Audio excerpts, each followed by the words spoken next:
Hello, everybody, and welcome to Athletic Park in Wausau, Wisconsin for tonight's matchup between the Traverse City Pittsbitters and the Wausau Woodchucks. Both teams enter this matchup at 8-10, and they're pretty similar in their last 10 games played. Wausau 5-5 in their last 10. Traverse City 6-4. They've been a bit streaky as of late. Those 6 wins came consecutively at home. They had an undefeated homestand against Kalamazoo, Kokomo, and Rockford, and they just suffered a 4-game sweep at the hands of the Kenosha Kingfish in Kenosha. They lost game 1 by a score of 9-7. They lost game 2, which was game 1 of a doubleheader, 4-0. They lost game 2 of that doubleheader, 7-6, and they just suffered the sweep last night. In 11 innings, they lost 10-9. They've been having trouble executing as of late. Last night was a rough outing for the Pittsbitter defense. They registered 6 errors in the ball game, and you can give them a couple more errors offensively, mental mistakes, a couple runners thrown out in the late innings, bunts not getting put down, failing to score with runners in scoring position, especially on third base with less than 2 outs. A great chance to score, weren't able to do it. So they're staring down the barrel of a 5th straight loss. Would be their second 5-game losing streak if they fall tonight against the Woodchucks. First game for Traverse City in their cross-divisional series. They play Wausau in the Great Lakes West. They play Lakeshore, the Chinooks, and they play Green Bay, the Rockers. Those are their 3 Western teams. First pitch is fired, a ball away. We're underway, 6:42 local time. Christian Beal, the leadoff hitter, extended his hit streak last night. He got a chance in extra innings to extend it, and he got a single, a line drive to do so. Beal had 6 plate appearances. 2-0 count early. Takes a hack at the 2-0. Sends it in the air to center field. The play is made by the shortstop, Heya. Calahaya, the shortstop, making the catch to retire Beal for the first out. Brings in Jake Smallwood, who has been one of the best hitters recently for the Pittsbitters, a sophomore from the University of Montevallo, hitting .259 here on the season. Takes a first pitch fastball low for a ball. Jack Wenninger is the starter for the Woodchucks. Spikes one in the dirt in front of home plate, and it's another 2-0 count to start.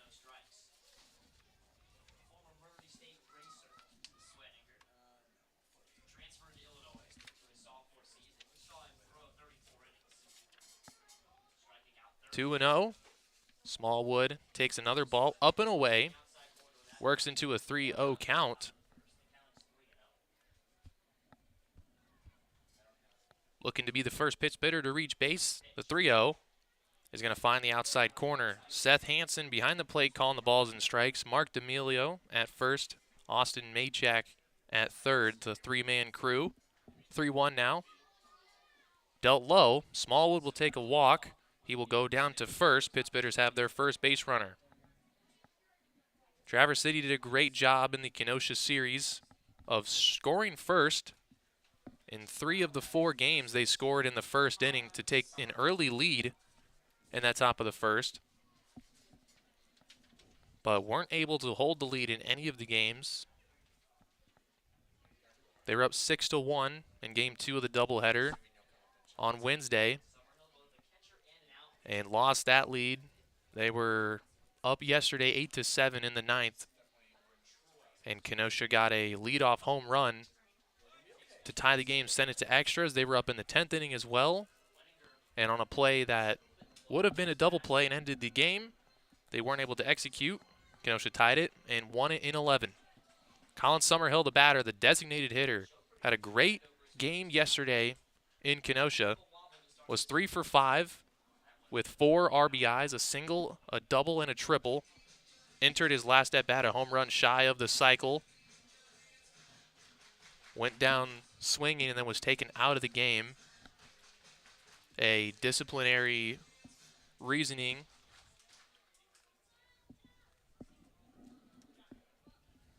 Summerhill has a 1-1 count. Ball spiked in the dirt. Smallwood got a good jump on the dirt ball read. The throw down is not in time by Janik, the catcher from Illinois. And Smallwood will take second base on a wild pitch. Smallwood is a catcher, so he should know better than anyone how to read the catcher when he drops down to block a ball. It's a good idea to take off. Smallwood at second now. 2-1 the count. Summerhill chopper to third. Play made by Witter. Throw across the diamond is in time to get Summerhill. Smallwood holds up at second, and there are 2 outs here in the top of the first. Cleanup man Hunter Tabb in, the first baseman from Southern in the SWAC, Southwestern Athletic Conference. Tabb transferred to Southern after winning the Division II JUCO World Series last year. Was a Gold Glover. And Tabb started what could have been a game-ending double play. In the 10th inning yesterday, bases were loaded, 1 out. He got a smoked grounder, fielded it, stepped on first for 1, fired home to get the double play. But the catcher, Dallas Duarte, did not tag the runner. And the Kenosha run scored from third. Throw beat him by a mile, but Duarte didn't get the tag down, maybe not realizing that the force was removed when Tabb stepped on first. Kenosha tied the game at 9 and then would win it in the 11th. 1-1 to Tabb. Hits one up the middle. Play is made by the shortstop, Heya. The throw to first is in time. And side retired. 1 walk, but no damage done.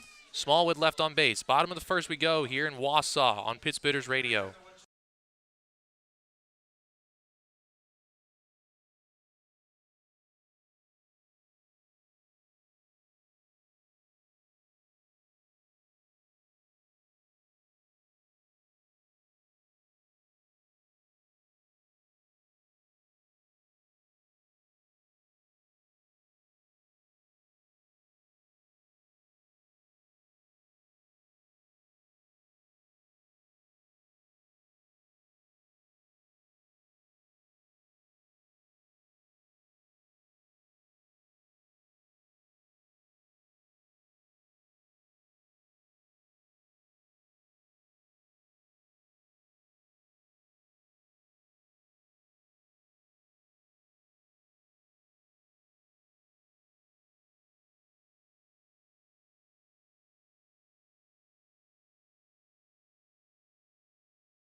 Welcome back to Pittsbitters Radio, bottom of the first. Traverse City put 1 runner on in the top half, a walk to Jake Smallwood, but no damage was done. Jake Wenninger got a couple ground outs to end the inning.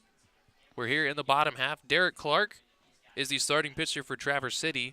The Wausau lineup is as follows. Robbie Morgan, the fourth, making his debut of the season in left field. Hunter Durow at first, Kevin Kilpatrick in center, Mark Schallenberger, the only Wausau player over 300 in average, is hitting fourth, the DH.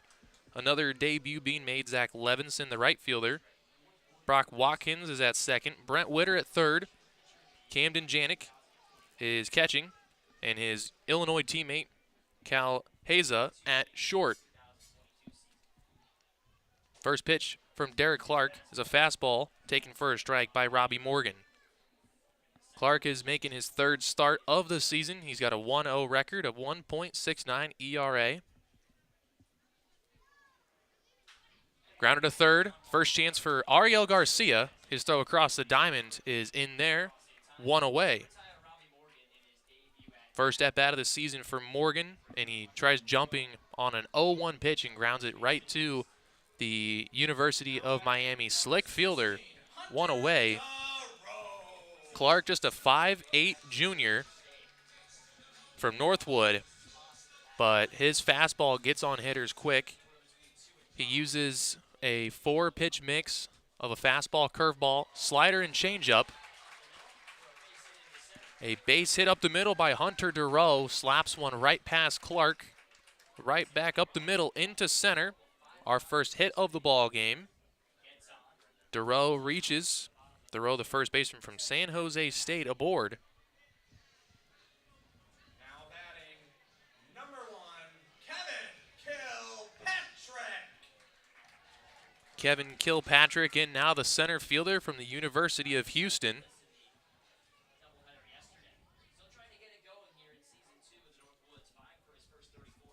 Clark spikes one in the dirt. Smallwood can't keep it in front. It kicks away. A wild pitch is going to move Durow up to second base here.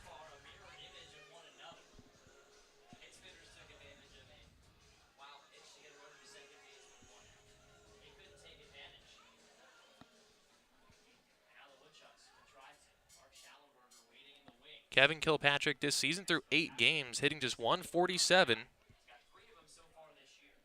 0 for 9 in the series against Wisconsin Rapids. Swings at a change from Clark for the first strike. Ball and a strike. Hits in 4 of his 8 games. Kilpatrick has 3 ribbies on the season. Has a chance for one with a runner on second. Pops one up. It's going to go out of play straight behind the press box.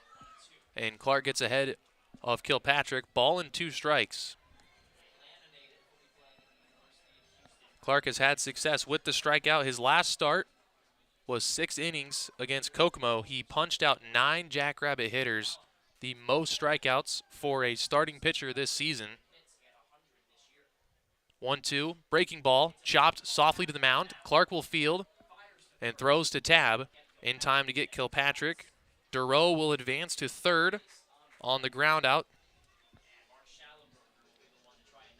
So now the catcher, Jake Smallwood, has to be swift on his feet. Any ball in the dirt, got to keep in front, as a pass ball will bring in the opening run here in this game. Mark Schallenberger stands in. Lefty-lefty matchup. Schallenberger, the designated hitter from the University of Evansville.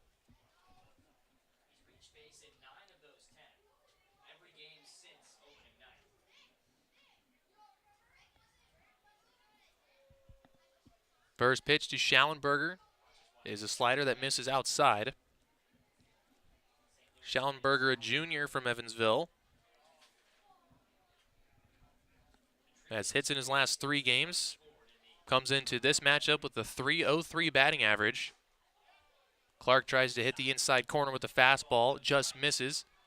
And Schallenberger into a hitter's count at 2-0.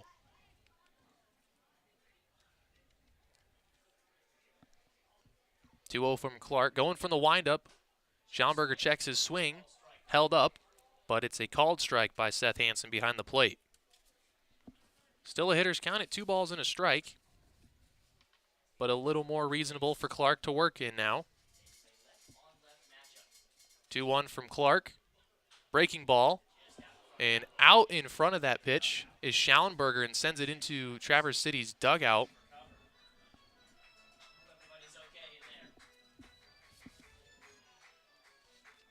Hope it didn't get anyone too bad. Looks like everyone's okay. Got the thumbs up from the dugout. The count evens up at 2 balls and 2 strikes.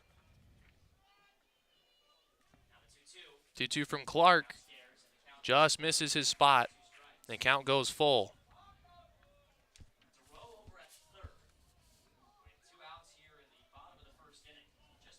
Full count. Runner on third, 2 away. The payoff pitch now from Derek Clark. Tries to go up and in with the fastball. Misses inside. It hits Schallenberger on the elbow. Would have been a walk anyway.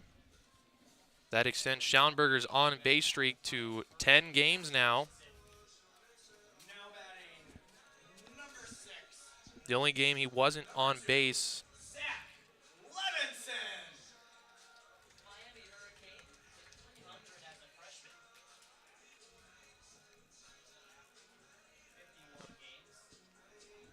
Runners on the corners now with 2 outs for Zach Levinson. Gets thrown into his first action with the runner aboard. Hits one to center. Christian Beal is able to react and make the catch. Got a good jump on the ball, and that will end the inning. A walk or a hit by pitch and a single, but no damage done. Clark out of the jam. We go to the second inning here on Pittsburgh Radio.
Welcome back to Wausau, Wisconsin. Top of the second inning here on Pittsburgh Radio.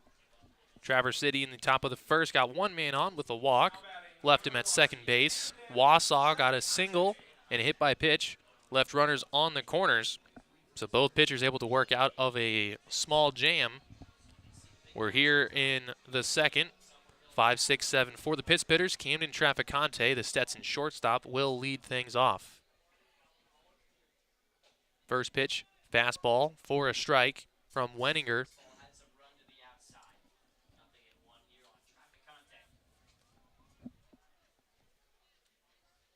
Traff hits one to right field, drifting away, diving is Levinson. He can't make the play. It's going to go all the way to the wall. Traficante's taking the turn around second. He's going for 3. The relay will not be made. He slides in safely with a leadoff triple. Well, Levinson may have misplayed the ball thinking he could make a diving catch. He wasn't necessarily close. And the mistake there allows Traficante to get all the way to third with a lead-off triple. Looking to knock him in is Marshall Toole, the left fielder. Marshall Toole had the day off yesterday after playing the first 3 games of the Kenosha series. Took the night off. Got off to a great start. 0 for 3 his debut against Kokomo, but his next 3 games were as follows: 3 for 4, 2 for 4, 2 for 3. However, the third game against the Kingfish, game 2 of the doubleheader on Wednesday, he was 0 for 4, did reach once on a hit by pitch, and struck out twice. He's been hit by a pitch 3 times this season. His on-base streak at 5 games. Doesn't need to get on base here, just needs to put a ball in play to bring in the opening run from third. Has a 1-1 count against Wenninger. And another foul ball. He's fouled off 2 in a row. Behind in the count, 1-2.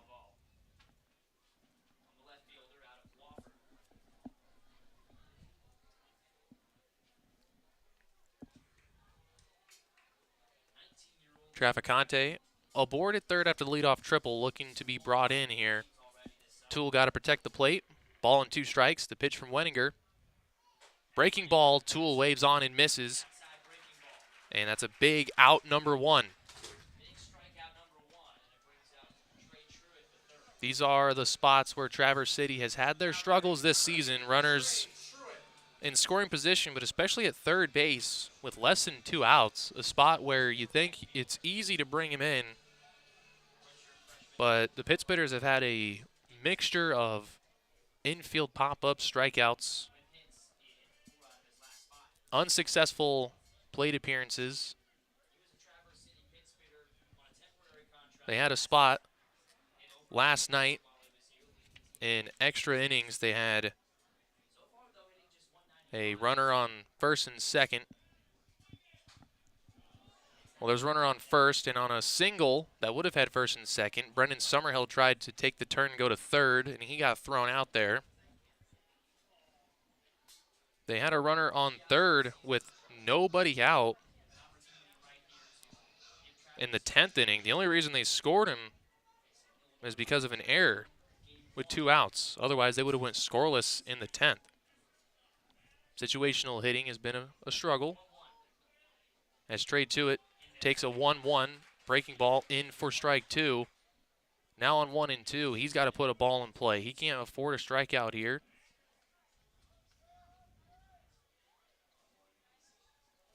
Ball and 2 strikes to Trey True at the third, the right fielder. And he goes down swinging. Throw's got to be made to first, and it's in time on the drop third strike. And Wenninger is an out away from stranding the leadoff man at third base. Terrible situational hitting this season for the Pittsburghers, especially in their losing streak. A couple of the games against the Kingfish could have been larger losses. They got bailed out a few times. They had a spot in game 3 of the series where they had the bases loaded, nobody out after an infield pop-up and a strikeout. With 2 outs, it took a base-loaded walk to score a run. The only run they would get in that inning. It's up to Ariel Garcia, the third baseman, bringing Traficante. Hits it on the ground to third. Plays made by Witter, and he throws out Garcia. Traverse City gets a lead-off triple, and they don't bring him in with terrible situational hitting. We go to the bottom of the second now. Scoreless on Pittsburgh Radio.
Welcome back to Pitts Bitter Radio, bottom of the second inning. Traverse City had a leadoff triple to start the top half, and a pair of strikeouts, then a ground out.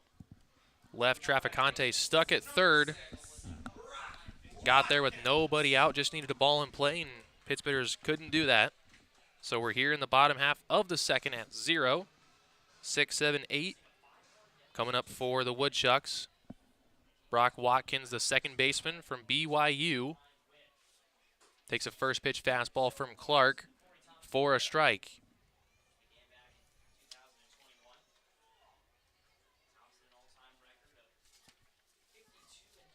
Left-hander Clark back to work here after getting out of a jam in the top half, or in the first inning. Deep fly ball to center. Beal's got to battle the shadows out there, and he does so successfully to make the catch on a deep fly out by Brock Watkins.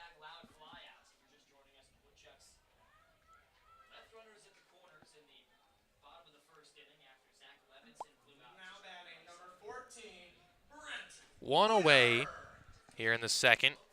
Brent Witter, a third baseman from Evansville.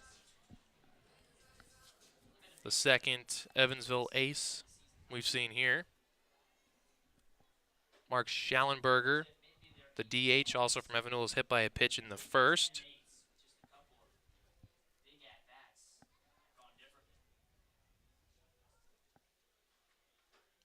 Takes a changeup, low and away. 2 balls and no strikes. Witter hit .303 at Evansville in the spring. Started 56 games. Takes a 2-0 from Clark, a fastball at the knees for a strike. 2 balls and a strike. After Witter, a couple of Illinois players due up. A slider catches the zone, and now it's 2 balls and 2 strikes. 1 away here in the inning after the leadoff fly ball out. Here's the 2-2 from Clark. Deals another breaking ball, and it's fouled off the left side. Witter will stay alive. Witter's already displayed some of his great defense. He has 0 errors on the season at third base for Wausau.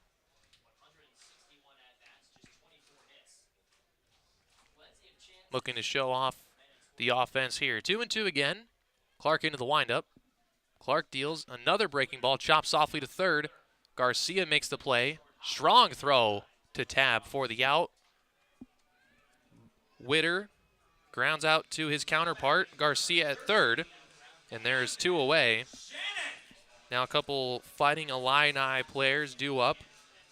Camden Janik and Cal Haza. Camden Janik, a catcher from Illinois.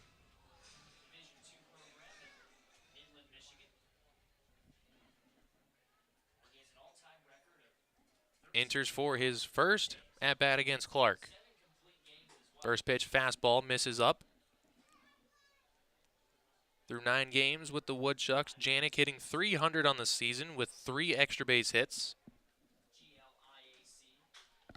Hits one down the right side. Racing over is the right fielder, Trey Truitt, but he gets out of play.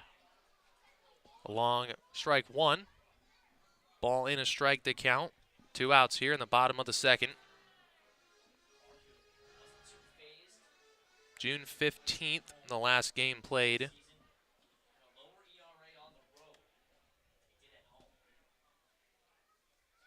Breaking ball by Clark. He tried to catch the outside corner. He left it too high and outside.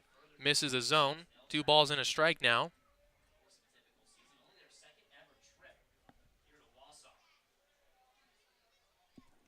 Clark into the windup. Deals. And a changeup swung on and missed. Janik swung over top of the changeup. Clark got it to drop right under the barrel, and he evens the count at 2-2, looking for this game's first 1-2-3 perfect frame. The 2-2 from Clark. Breaking ball popped up into shallow left. Marshall Toole is coming on, and the freshman from Wofford will make the catch out there and end the inning. A 1-2-3 frame for Clark with a couple of flyouts, or scoreless through 2. We go to the third inning here in Wausau on Pittsbitters Radio.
Welcome back to Pittsbitters Radio. Top of the third inning. We are scoreless through 2. Derek Clark got the game's first 1-2-3 perfect inning. Sat down the side in order in the second. Here in the third, it's going to be Alec Atkinson, the 9-hole hitter, and then the top of the order. Atkinson, the second baseman from Yale, swings at the first pitch, chops it to Witter at third, and Witter makes the throw across the diamond for out number 1. Alec Atkinson does love going after a first pitch strike, but has just grounded out to third on the first pitch. It's the battle that you choose when you're going after the first pitch.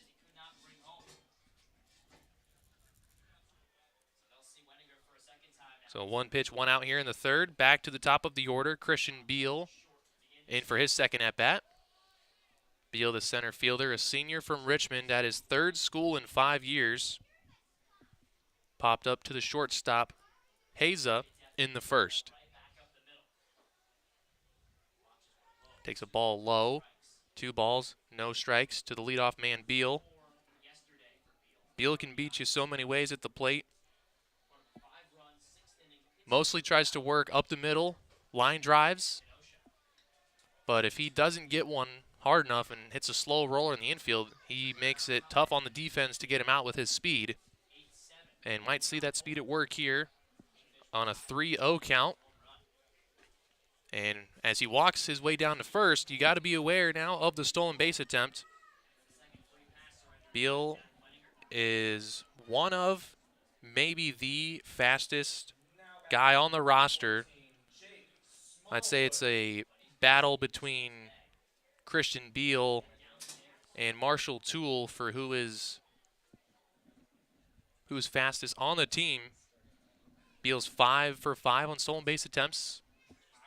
Traverse City as a whole is stealing bases at a 78.8% clip, or 79.8%. They don't get caught too often. It's about 80%, so 4 steals every 5 tries,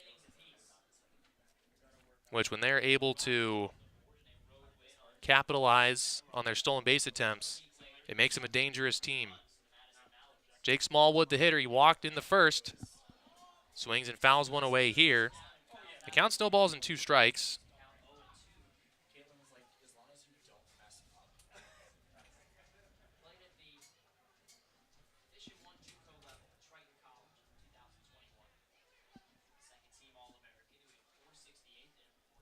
Smallwood, the catcher, looking to move Beal.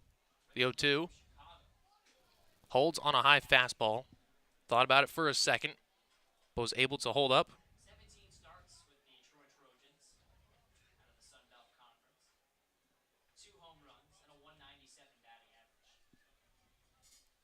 1-2 now. Beal off of first.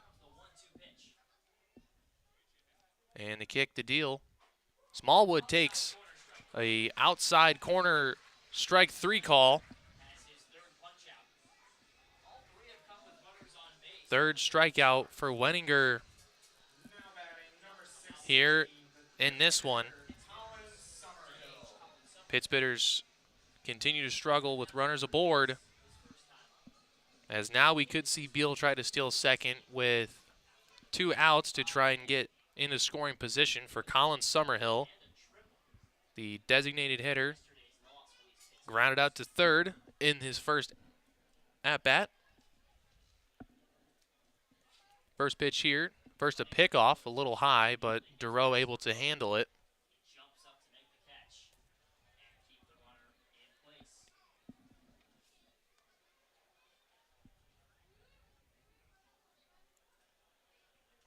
Beal off of first. Summerhill at the plate.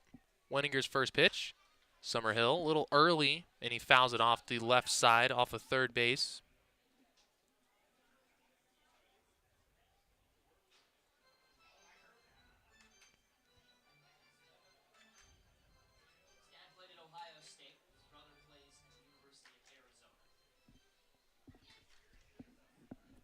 Oh, 0-1 to Summerhill. He was the best bat last night in the loss. Beal did a little fake steal. Summerhill takes a breaking ball inside, ball 1.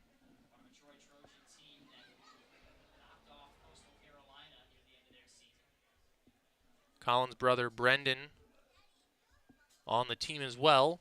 He's got the night off. He left the game in extra innings yesterday with an apparent injury. 1-1. Summerhill rips one to left, but it's going to hang up long enough for the left fielder Morgan to make a catch. A hard hit line out right at the left fielder. Another runner on board, another runner left on base for Traverse City. We go to the bottom of the third, scoreless here in Wausau on Pittsburghers Radio.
Welcome back to Wausau, bottom of the third. No score in this ball game just yet. Traverse City so far has left on 3 base runners, 1 in each inning. As for Wausau, they left 2 on in the first. but were retired in order by Derek Clark in the second. Here in the third, Wausau starting the same place Traverse City started their third inning with their 9-hole hitter, Cal Haza, the shortstop from the University of Illinois, batting right after his Illinois teammate Camden Janik. Clark misses a little outside on a changeup.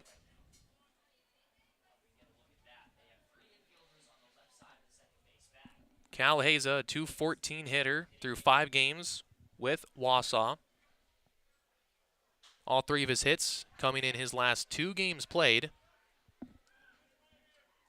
After starting his season 0 for 5, went 2 for 4 against Wisconsin Rapids in Game 1 of yesterday's doubleheader, and was 1 for 5 in Game 2. The 1-2 count here against Clark.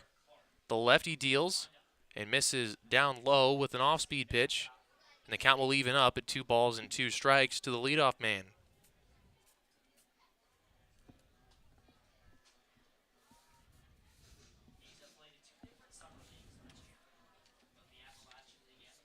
Two and two. Clark into the windup.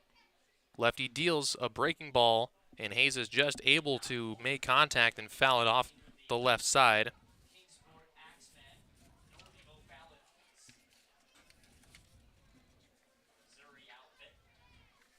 Another 2-2 coming from Clark. Chopper up the middle. Play made by Alec Atkinson. The throw in time to Hunter Tabb for the first out.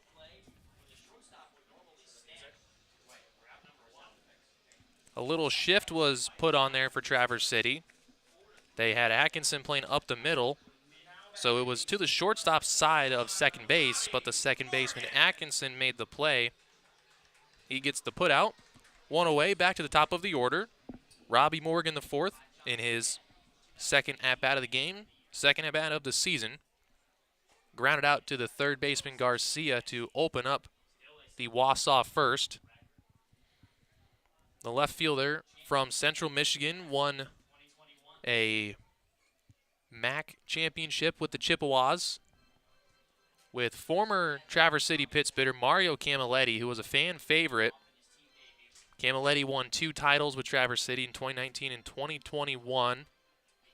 Holds many of the team franchise records for batting as Derek Clark gets a strikeout, a fastball to Robbie Morgan, and 2 down. That's his first strikeout of the game.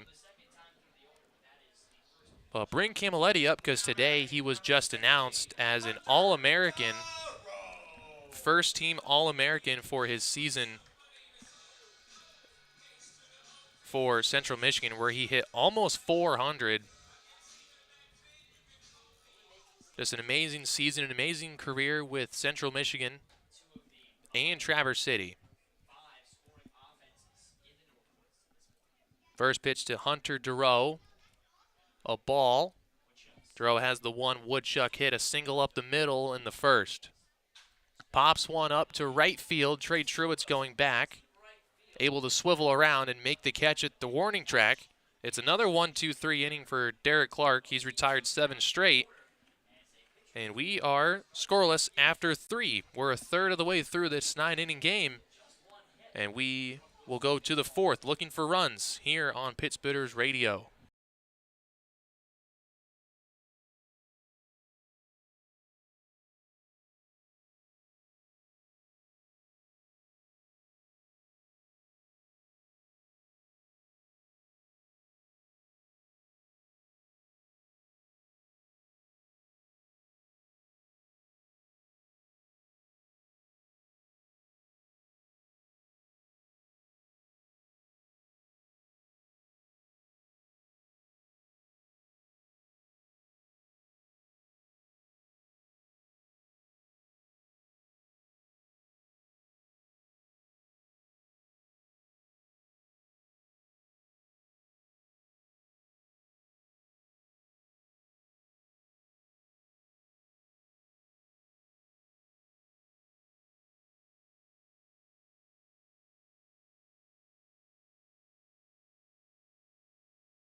Welcome back to Pit Spitters Radio. Top of the fourth inning here in Wausau. Traverse City looking to get the offense rolling. They've been able to put on one runner in each inning so far.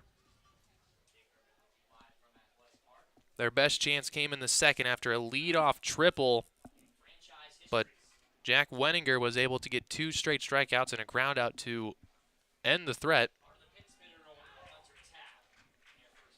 Middle of the lineup due up here for Traverse City. Hunter Tabb, the first baseman. Tabb grounded out too short to end the first inning. Waves at a curveball and misses. 0-2 the count.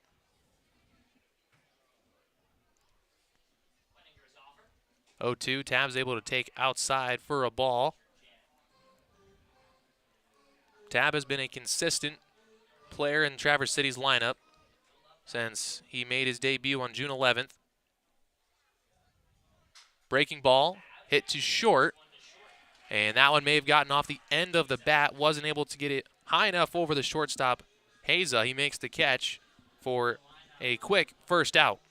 Now batting number 1, Camden Traficante. Now the only man with a hit for Traverse City, Camden Traficante, the shortstop. He tripled to lead off the second, but was left stranded. Got around on one and hit it to right field.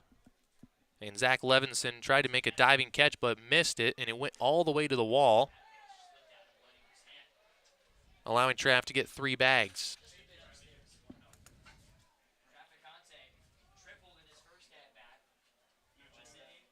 Traficante, a sophomore, switch hitting shortstop from Stetson.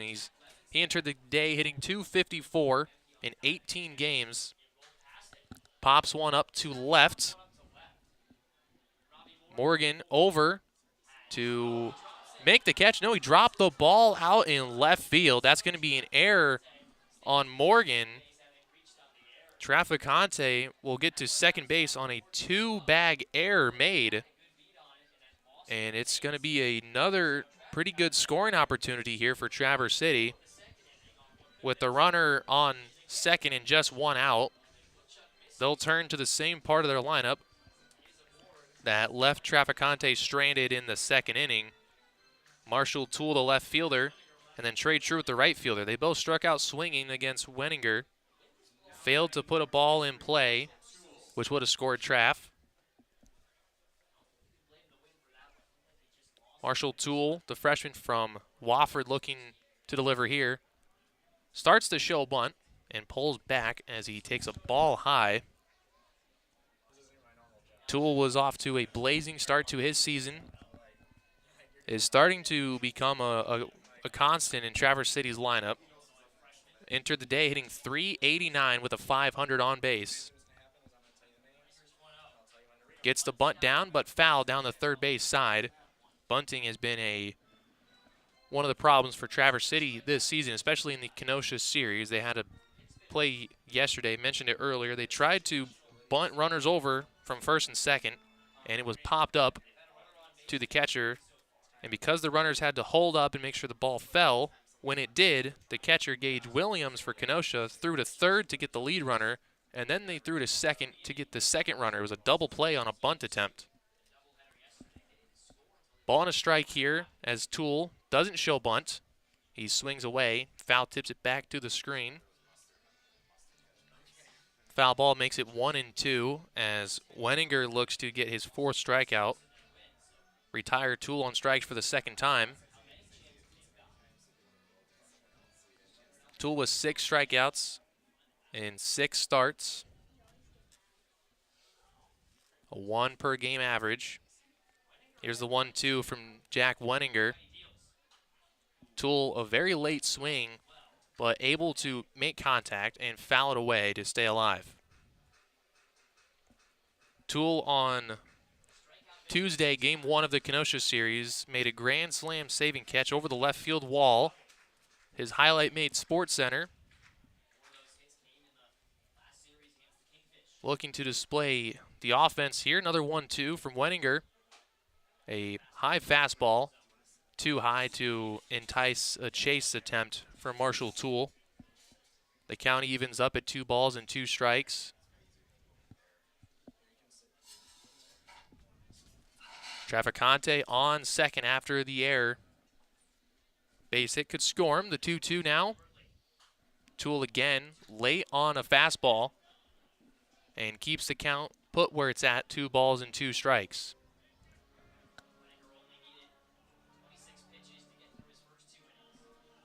Toole making Wenninger work here in this at-bat.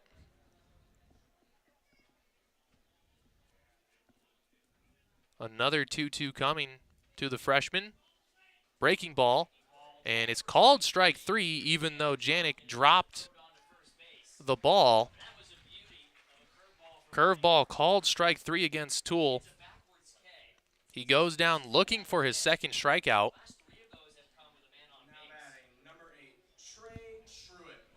Seth Hansen, the home plate umpire, rung up Marshall Toole on strike 3, saying it got the outside corner. Janik wasn't able to handle it. It may have been on the corner, and him dropping it made it look like it wasn't a strike. Nonetheless, he is retired. There are 2 outs, a runner on second for Trey Truitt. First pitch tried to check the swing. It is a called strike, however, on the corner. Truitt struck out swinging on a changeup in the dirt, his first at-bat.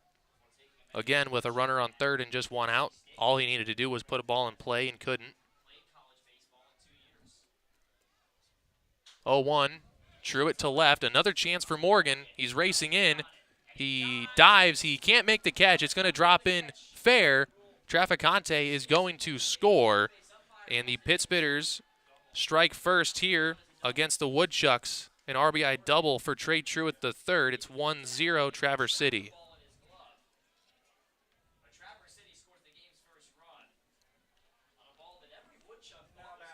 An unearned run because Traficante reached on an error. Morgan had a chance to redeem himself after dropping the ball. That Traff flew out to him. Tried to make a spectacular diving catch, but it was in and out of the glove. Traff scores. Truitt got to second. That's where he's at with 2 outs for Ariel Garcia, the third baseman from Miami. First pitch of the at-bat. Breaking ball. Garcia tried to sit on it, but was still a little out in front and fouled it off the left side. Garcia appeared in 32 games for the Hurricanes, started 14 of those, had a .306 batting average with 5 home runs, 14 RBIs. He made 1 start in the Coral Gables Regional that Miami hosted as the number 5 overall seed. Made that start against Ole Miss.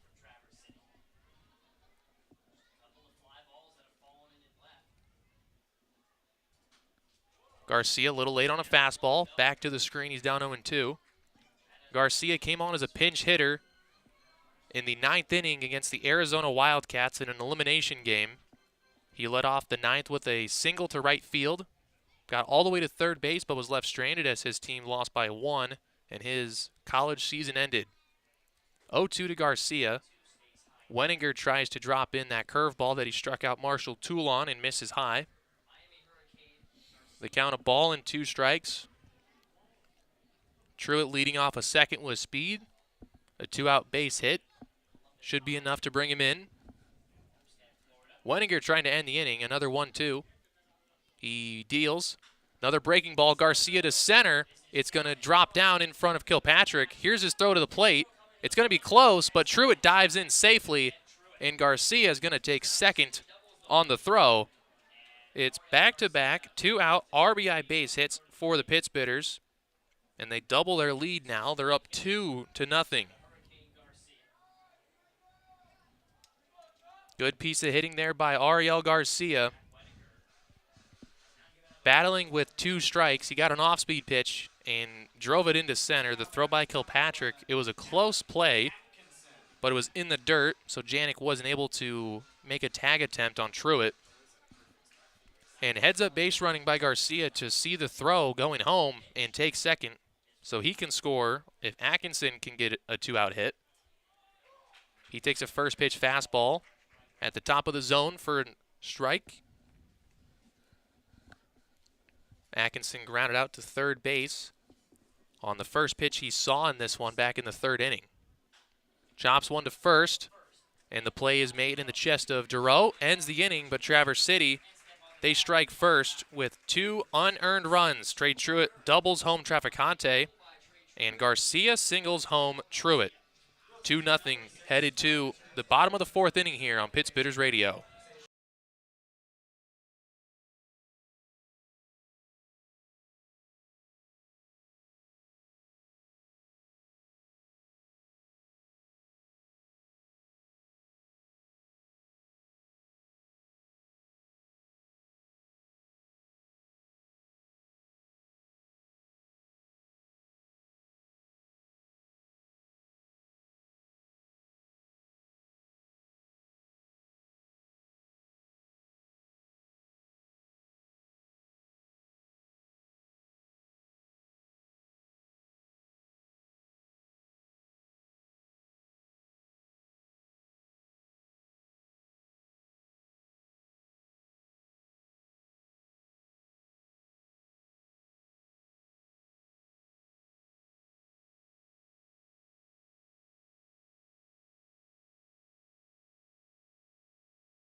Welcome back to Pitts Bitters Radio, bottom of the 4th inning from Wausau, Wisconsin. The Traverse City Pitts Bitters strike first here in this one. They scored 2 runs in the top half of the inning, both unearned, as Camden Traficante reached on an error, and with 2 outs, Trey Truitt the third doubled down the left side to score him, and then he came around to score on Ariel Garcia's 2-out RBI single into center. So Traverse City taking advantage of the Woodchuck error and take their lead. They give their starting pitcher, Derek Clark, a little bit of run support here as he throws a first pitch fastball to open up the bottom of the 4th. Second at bat for Kevin Kilpatrick, the center fielder from the University of Houston. Kirkpatrick grounded out right back to Derek Clark. Little tapper back to him.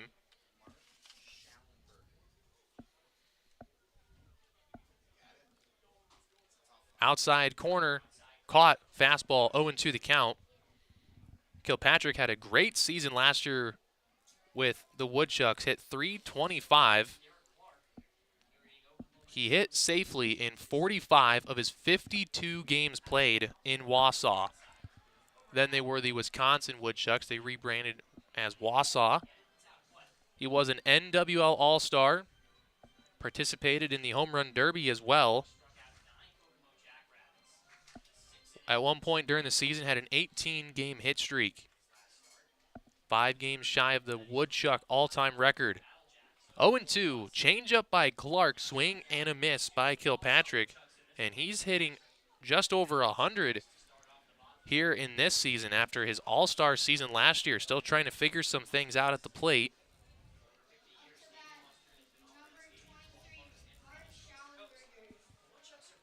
The leadoff strikeout, the second of the game for Clark, brings in Mark Schallenberger, the designated hitter. Schallenberger was hit by a pitch in the first inning, but Clark left him stranded at first as well as a runner on third. First pitch, Schallenberger a little early down the right side and a little foul. A lefty-lefty matchup. On a 3-2 pitch, Derek Clark tried to come in with a inside fastball trying to get a swing and a miss, but hit him on the elbow. He came a little too inside. Schallenberger hitting .303 on the season. Had a great season at Evansville for the Purple Aces. This spring, he hit .336, had 11 home runs.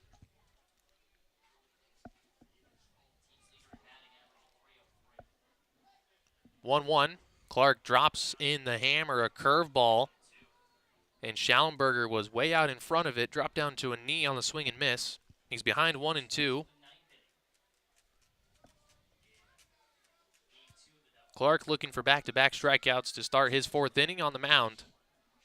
The lefty into the windup, deals slider, and it's fouled away. Stays alive. We'll see another 1-2 pitch. Schallenberger led the Purple Aces in base hits this spring with 74. He also had 54 RBIs in 55 starts, about an average of 1 per game. Has another 1-2 against Derek Clark. The left-hander trying to get a chase, threw a slider low and away, but Schallenberger laid off, and the count evens at 2-2.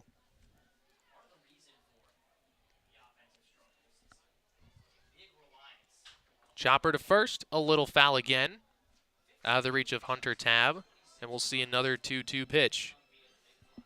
Schallenberger not giving in easily to Derek Clark.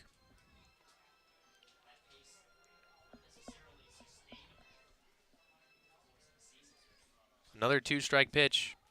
Here's the 2-2. Clark trying to win the battle with Schallenberger. Schallenberger calls time at the plate.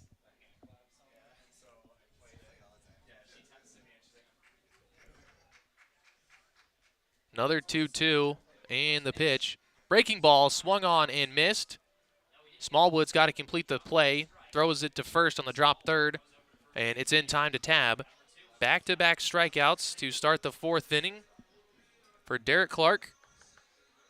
He's got 3 now in the game. He didn't get his first until the third inning, but he's starting to collect the Ks now. And we'll try to strike out the side against Zach Levinson. Levinson, Ariel Garcia's teammate from the University of Miami. Takes a first pitch changeup for strike 1.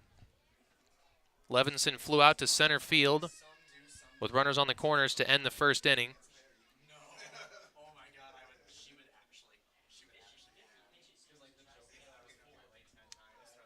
Chops one to his Miami teammate Garcia at third, and it's a hurricane to a hurricane. Levinson grounds out to Garcia. Another 1-2-3 inning for Clark. He's retired the last 10 batters he's faced. He keeps the Chucks off the board. We go to the 5th inning. Traverse City up 2-0 here on Pitts Bitters Radio.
Welcome back to Pitts Bitters Radio here in Wausau, Wisconsin. Top of the 5th. Pitts Bitters lead 2-0 through 4. Both those runs came unearned in the fourth, and they'll look to add on to the lead with the top of their order. Christian Beal, the center fielder, coming up for his third at-bat in this one against Jack Wenninger. He reached on a walk in the third. He's increased his on-base streak. He was very close to losing his hitting streak last game, but successfully singled in extra innings to increase it. He's got 7 games with a hit. His average is now almost at 400.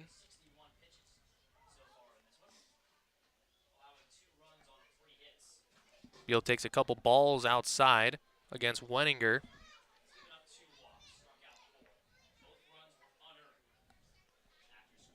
Wenninger with 2 walks in the game, 1 to Smallwood, 1 to Beal. 2-0. Beal taking the whole way, trying to see a strike after walking on 4 pitches in the third. Takes a fastball in the zone. Now it's 2-1. Now Beal ready to go. He fouls a high fastball out of play. And now 2 balls and 2 strikes. Beal, 7 games played for Traverse City. This is his 8th. On-base percentage almost to 500 now. Here's a 2-2. Curveball is called strike 3 on the outside corner. It's the 5th strikeout for Wenninger. It's his 3rd strikeout looking. His first 2 strikeouts were swinging, and his last 3, he's caught pitch hitters looking at the plate. 1 out for Jake Smallwood, the catcher. Smallwood 0 for 1, struck out in his last at-bat. Walked in the first. Hits one to shallow right field. It's going to drop in for a hit in front of Levinson. A 1-out single for the Traverse City catcher.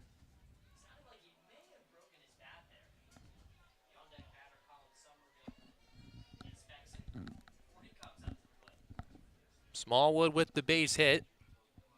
Brings in last night's offensive MVP. Summerhill was 3 for 5 with 2 extra base hits and 4 RBIs.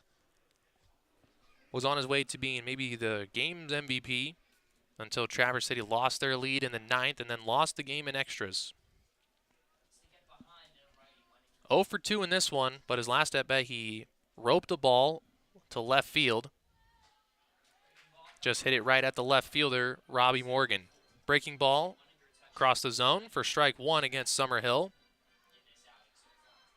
Summerhill loves going out the opposite field, hitting to right. Both his extra base hits were to the right field fence yesterday in Kenosha.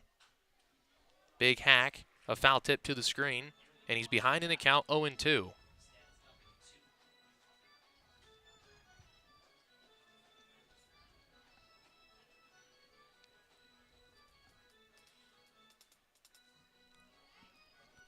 No balls, 2 strikes to Summerhill with Smallwood over at first.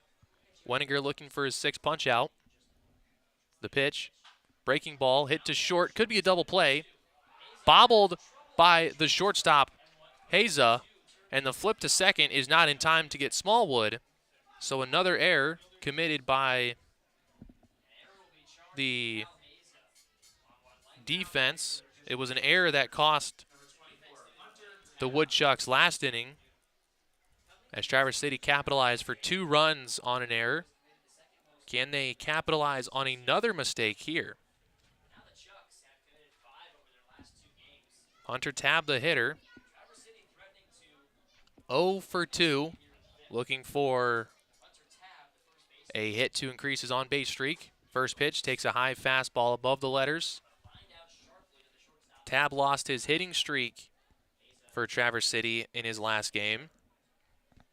Had it up to 5 games with 3 straight multi-hit games, but went 0 for 4 in the nightcap against the Kingfish. Did walk once, so was on base streak at 6. Tabb, little slapper to first. The play goes to first for 1, and the pitcher covering. They're going to get a 3-6, 3 double play actually. Durow went back to the bag, and that will end the inning. Traverse City gets 2 on. They threaten, but a double play ends the threat. We go to the bottom of the 5th. Pitts Bitters up 2-0 in Wausau on Pitts Bitters Radio.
Welcome back to Wausau, Wisconsin. Bottom of the fifth. Traverse City up 2-0. Pittsburghers on top of the Woodchucks were unable to increase their lead last inning. They did have 2 runners on, but a double play ended the threat. Derek Clark, the lefty from Northwood University on the hill, got into trouble in the first with runners on the corners with 2 outs, ended that threat, and has sat down 10 in a row. First pitch strike on the corner to Brock Watkins, the second baseman from Brigham Young.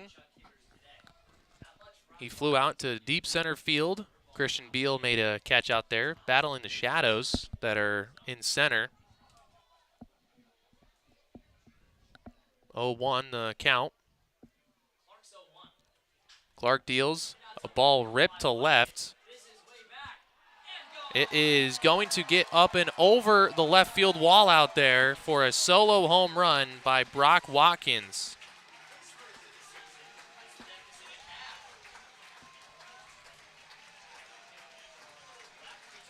Watkins connects on a solo home run to cut the lead in half. Now batting number 14, Brent Witter. The lead now 1 on 1 swing.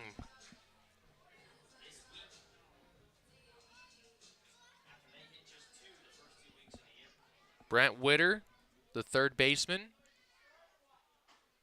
takes a fastball across the knees for strike 1. Clark has given up 2 home runs this season, gave up 1 to Kokomo in his last start at Turtle Creek Stadium. John Gazdar of the Jackrabbits jumped a fastball over the left field wall.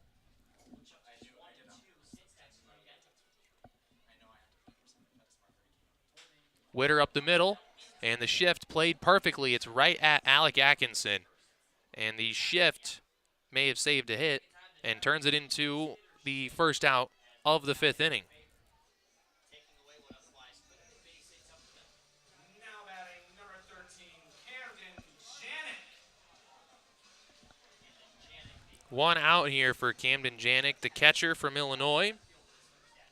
He flew out to left field to end the 2nd inning. He's 0 for 1. First pitch from Clark in this at-bat. He slaps it to right field. Trey Truitt running over and makes a running catch to retire Janik on the first pitch of his at-bat. There's 2 away now for the 9-hole hitter, Cal Haza.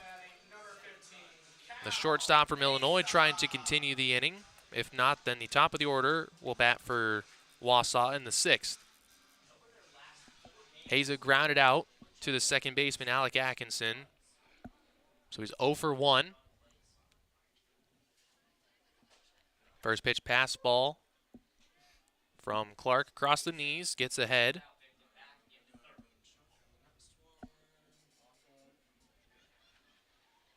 The 0-1, another fastball, and it's slapped through the right side of the infield. A opposite field shot that was in between Atkinson and Tab, and he is aboard with a 2-out single.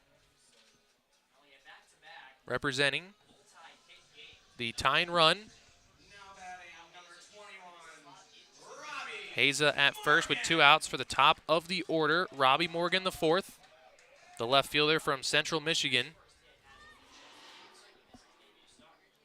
First pitch to him is in the dirt, blocked by Jake Smallwood. Morgan hit .257 for the Chippewas with 8 home runs.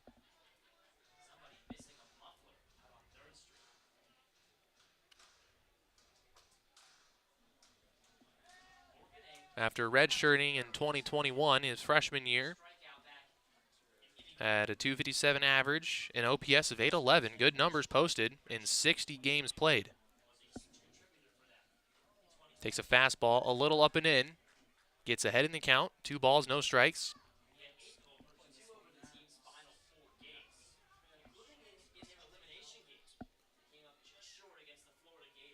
2-0. The lefty Clark deals a fastball that was right in the zone, and Morgan thought about swinging, maybe upset that he didn't, as that one was right down the middle. Clark makes the count 2-1.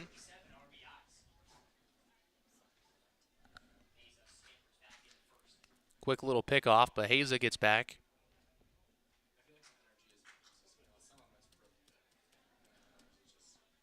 Clark deals on 2-1, tries the breaking ball. It's outside.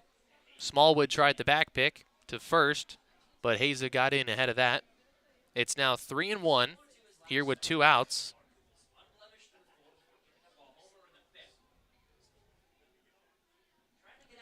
The 3-1 from Clark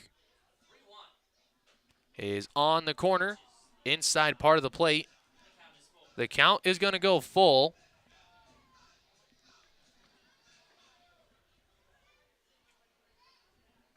Well, with 2 outs, the runner at first will be off with the pitch, getting the head start. Payoff coming from Derek Clark. Lifts the leg, deals, swung on and missed. He threw him a slider, and Morgan unable to connect. He has gone down on strikes for the second time tonight. But the lead has been cut by 1 on the solo home run to lead off the inning by Brock Watkins. 2-1, we head to the 6th inning on Pit Spitters Radio.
Welcome back to Pit Spitter Radio, top of the 6th inning from Wausau, Wisconsin.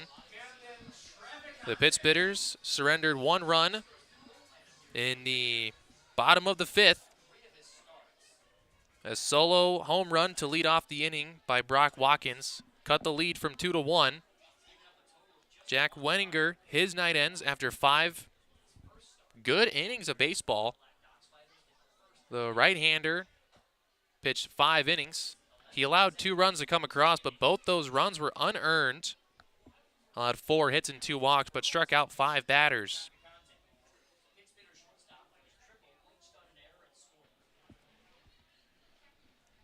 It's going to be the bottom half of the lineup.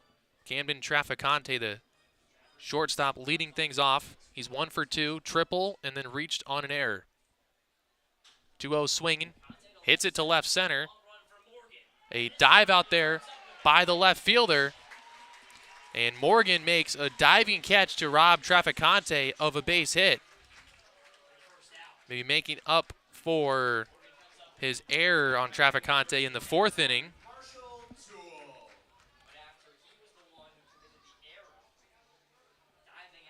One out to start the inning. He tried to make a diving catch to end the fourth inning on a Trey Truitt ball, but missed.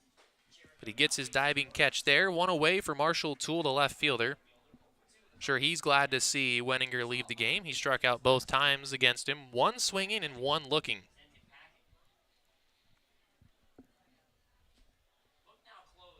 Toole grounder right at the second baseman, Watkins. And Watkins is able to get Toole hustling down the line for the second out.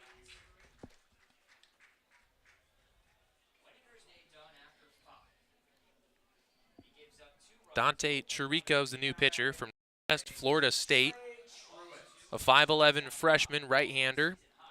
His fourth appearance here for the Woodchucks. He's given up just one earned run across 12 innings pitched, and it came in his first game on May 31st against Fond du Lac. After that, he pitched 4 scoreless against Wisconsin Rapids on June 6th with 5 strikeouts and gave up 5 hits against Fondy on June 13th, his last appearance, and a walk, but no runners came across on the plate. High chopper to the shortstop, Haza, and it's going to go under his glove on a tough hop. Trey Truitt is going to reach base safely. Now up to bat, number 5, Ariel Garcia. Waiting for the official ruling if it's a hit or an error. It's a hit. Second hit of the game for Trey Truitt after he doubled in the fourth. Ariel Garcia in now. Garcia's 1 for 2. He followed up Truitt's RBI double in the fourth with an RBI single to score Truitt.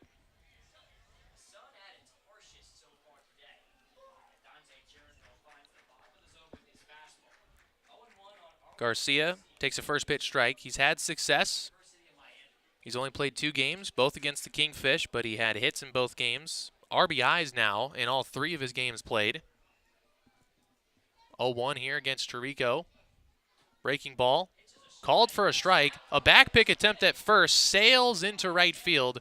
Truitt is going to get to second. Thought about going to third, but he stays put at second base. An error by the catcher Janik on the little pickoff attempt. And now Garcia can get the run back with another base hit here as Truitt has advanced up to second base on the throw. Garcia has 1 multi-RBI game. His first game on June 14th against Kenosha. Looking for 2 RBIs here at the 0-2. Chopper on the right side, gloved by the first baseman DeRoe. The flip is in time to Chirico covering, and that will end the inning. The runner gets on second, Truitt after a 2-out single, but Chirico leaves him stranded. We go to the bottom of the 6th now. 1-run game here in Wausau on Pitts Bitters Radio.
Welcome back to Pit Spitters Radio, bottom of the sixth here from Athletic Park in Wausau. Traverse City got a runner on second base, but with 2 outs, they weren't able to cash in. Dante Cherico got out of the jam. Pit Spitters failed to get the run back that they allowed in the 5th.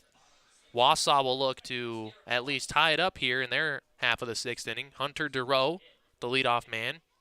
He's 1 for 2.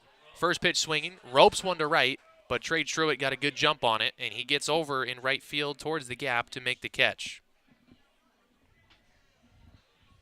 And now will come Kevin Kilpatrick. Now batting for the Woodchucks, number 1, Kevin Kilpatrick. Kilpatrick's struggles are continuing this season.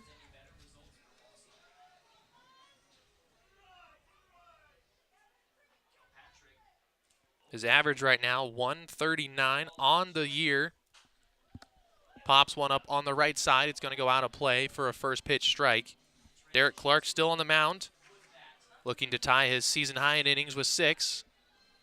No one active in Traverse City's bullpen. 0-1. Pitch to Kilpatrick, a breaking ball that catches the plate. Now he's ahead 0-2. Kilpatrick made it to the JUCO World Series with the College of Central Florida. That's where he was his last 3 years before he transferred to Houston. Was 6 for 14 with 2 long balls in the JUCO World Series. And in 2022, he led all JUCO players in hits with 100. Looking for that kind of production here.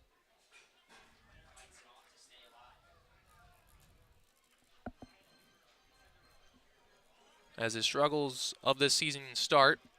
1-2 the count. Clark trying to win the battle as Kilpatrick keeps fouling off pitches. Trying the changeup.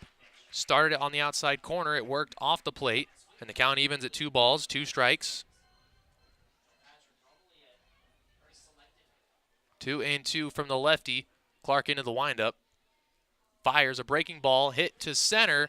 It's going to get down in front of Christian Beal for a 1-out single. Kirkpatrick trying to get out of the little funk he's in. He singles his first hit of the game. That will put the tying run on base. 23, Mark Schallenberger. With Kilpatrick only being on base 6 times, now 7, a small sample size. He has 1 stolen base in 1 attempt. So we'll see if he tries to go on the lefty as Mark Schallenberger stands in. First pitch to Schallenberger, breaking ball, fouled out of play. Schallenberger 0 for 1. He reached on a hit by pitch in the first inning. He struck out swinging on a breaking ball in his last at-bat. Clark with 4 punch-outs through 5 1/3 so far. Runner off of first. 0-1 to Schallenberger. Another breaking ball. He tries to catch the inside corner, but started it too far inside. Ball and a strike. Third matchup of these two, the lefty-lefty battle. Clark on 1-1. Misses a little off the plate on his fastball. It's now 2-1, a hitter's count for Schallenberger.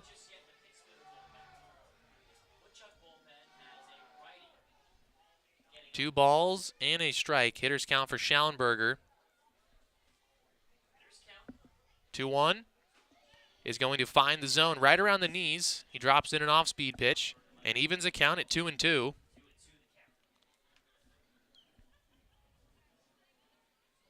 Schallenberger, the team leader in hits. 2-2. Quick pick. And not in time. Diving in safely is Kilpatrick.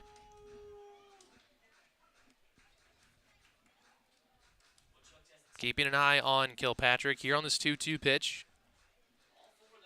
Looking for a strikeout. Ground ball could do the same. Here's the pitch. Swung on and missed. And Schallenberger upset. Spikes his bat on the ground. in frustration as he goes down on strikes for the second time against Derek Clark. Clark now with 5 punch-outs through 5 2/3. A guy up at the plate now who he hasn't had trouble with. Zach Levinson in his Woodchuck season debut is 0 for 2 with a flyout and a ground out.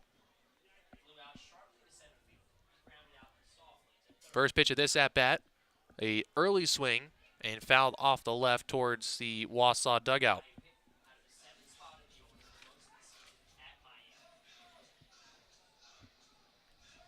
As a freshman, Levinson played 51 games at Miami. Hit .300 with an on-base percentage of .420. Good freshman campaign as he cuts on and misses a fastball here to go down 0-2.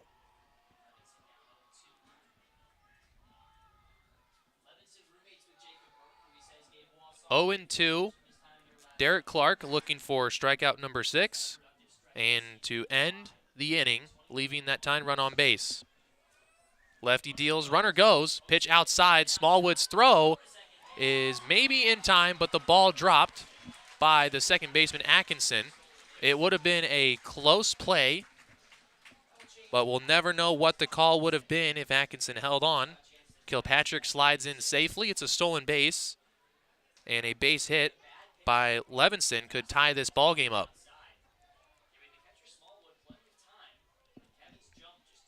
First ball, but Clark's still well ahead. 1-2.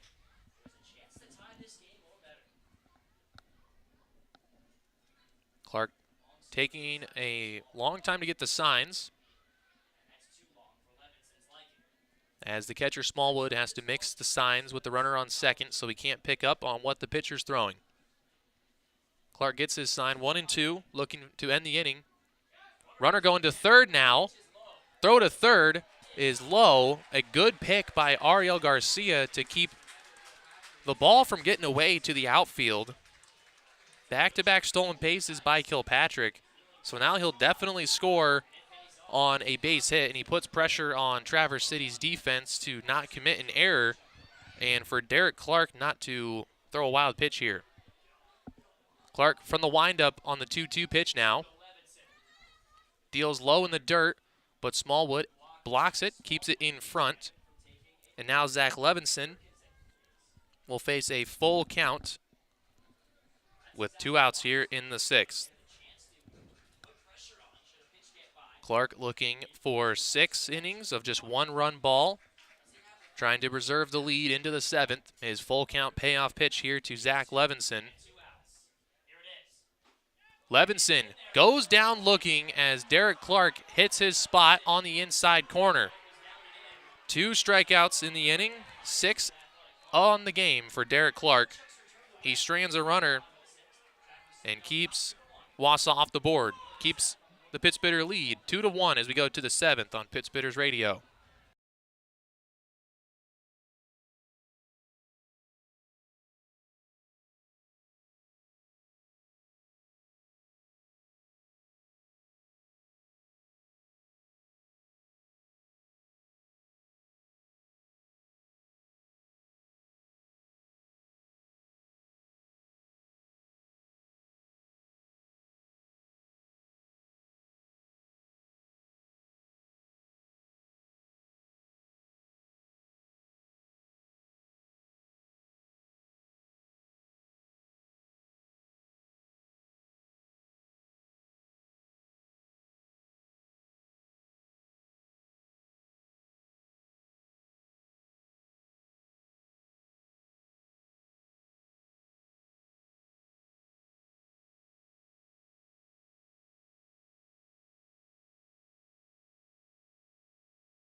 Welcome back to Pit Spitters Radio. Top of the 7th.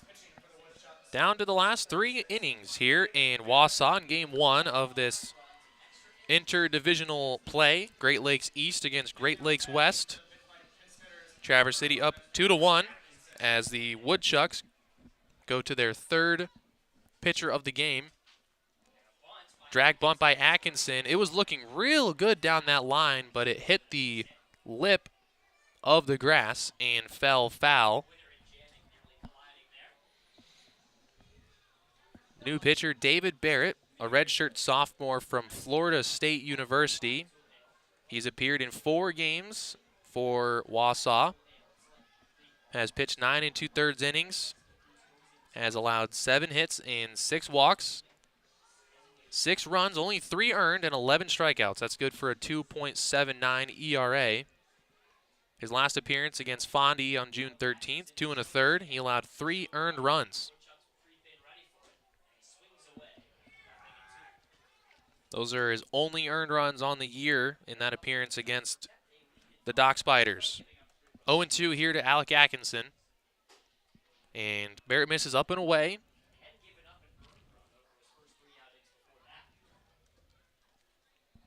Now the 1-2 deals.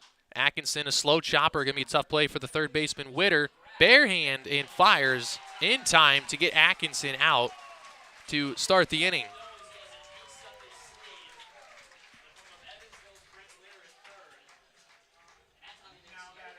1 away to start the inning after that play.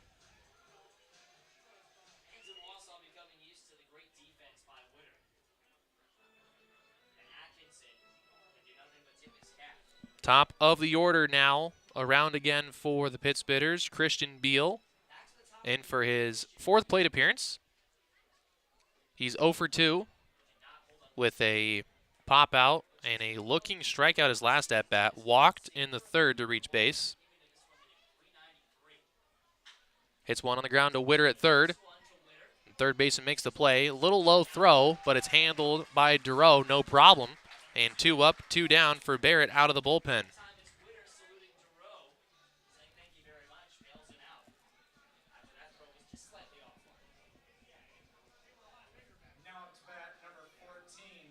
Same as the 6th inning against the reliever, Dante Cherico. First 2 batters were retired, and then they got a 2-out hit. See if Jake Smallwood can continue the inning here. The catcher is 1 for 2. He's walked, he has struck out, and he has singled. The catcher from Montevallo in Alabama.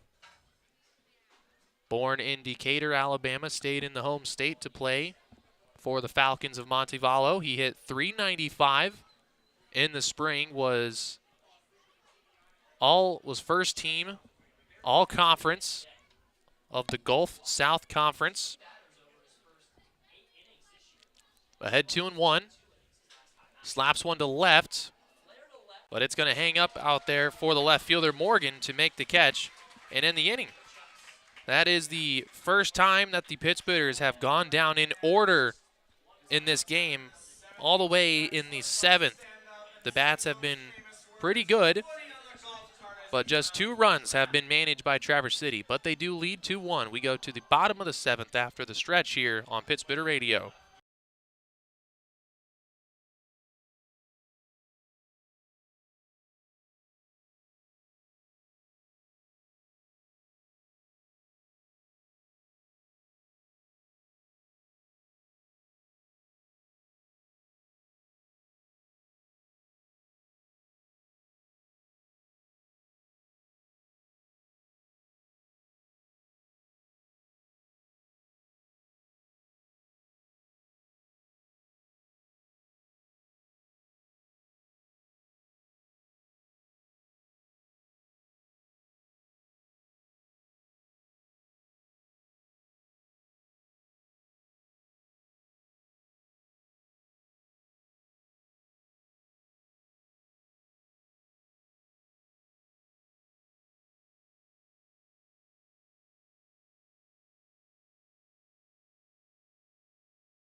Welcome back to Wausau, Wisconsin. Bottom of the 7th. The Pittsburghers lead 2-1. Clinging on to that lead, they scored their 2 runs in the 4th, both unearned. RBIs by Trey Truitt and Ariel Garcia. Wausau got their run in the bottom of the 5th, a solo home run by Brock Watkins. And Watkins will lead off the 7th against the man he homered on in the 5th, Derek Clark. Still in the ball game. Has pitched 6 innings, allowed just 3 hits, including that home run and that 1 earned run. Has struck out 6 Woodchucks. Got ahead of Watkins with a first pitch strike. Misses out on a changeup on the 1-0 pitch, or 0-1 pitch. Now it's 1-1. Watkins 1 for 2, a fly out to center and that homer. Fastball from Clark. Inside part of the plate. Called strike 2, so he gets ahead of Watkins. We'll try to avoid anything over the heart of the plate as Watkins flew out to deep center and then homered.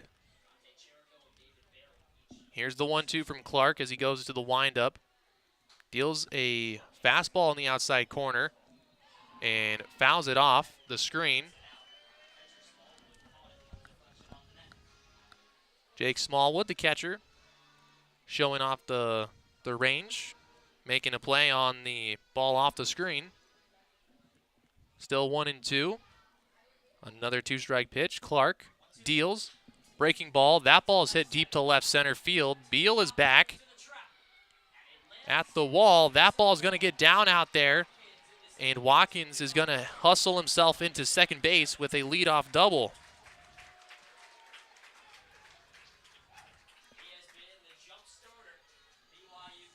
Tying run is on second base to start the inning for the Woodchucks. Brent Witter, the batter. We may see him sacrifice that tying run over to third on a bunt. Witter's 0 for 2. He has grounded out twice, once to third, once to second.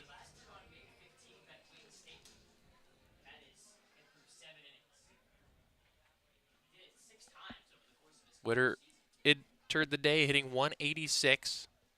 Does show bunt, and he misses the bunt attempt. So a first pitch strike.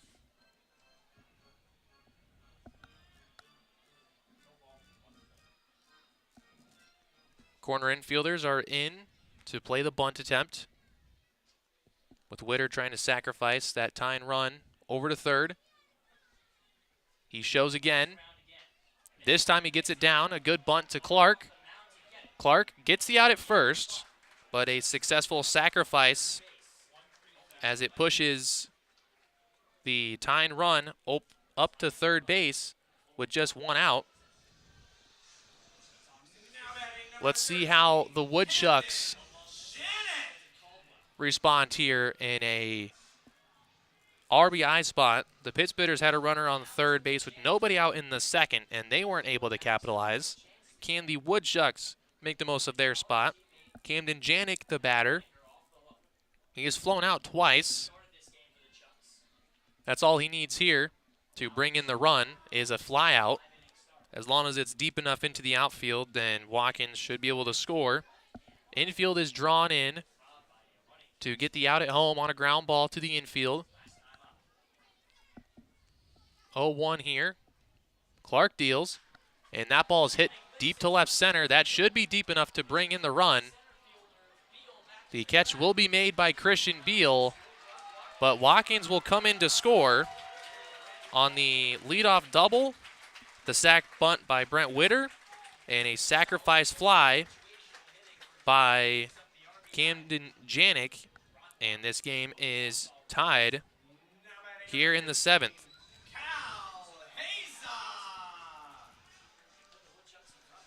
So now Cal Haza will bat with nobody on and 2 outs. He bunts down the third base line. Clark fields, fires to Tab, a strong throw, gets out Haza to end the inning, but the damage is done. A tied ball game here in Wausau. on the sac fly by Janik. We go to the 8th inning, knotted up at 2 here on Pitts Bitters Radio.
Welcome back to Wausau. Top of the 8th.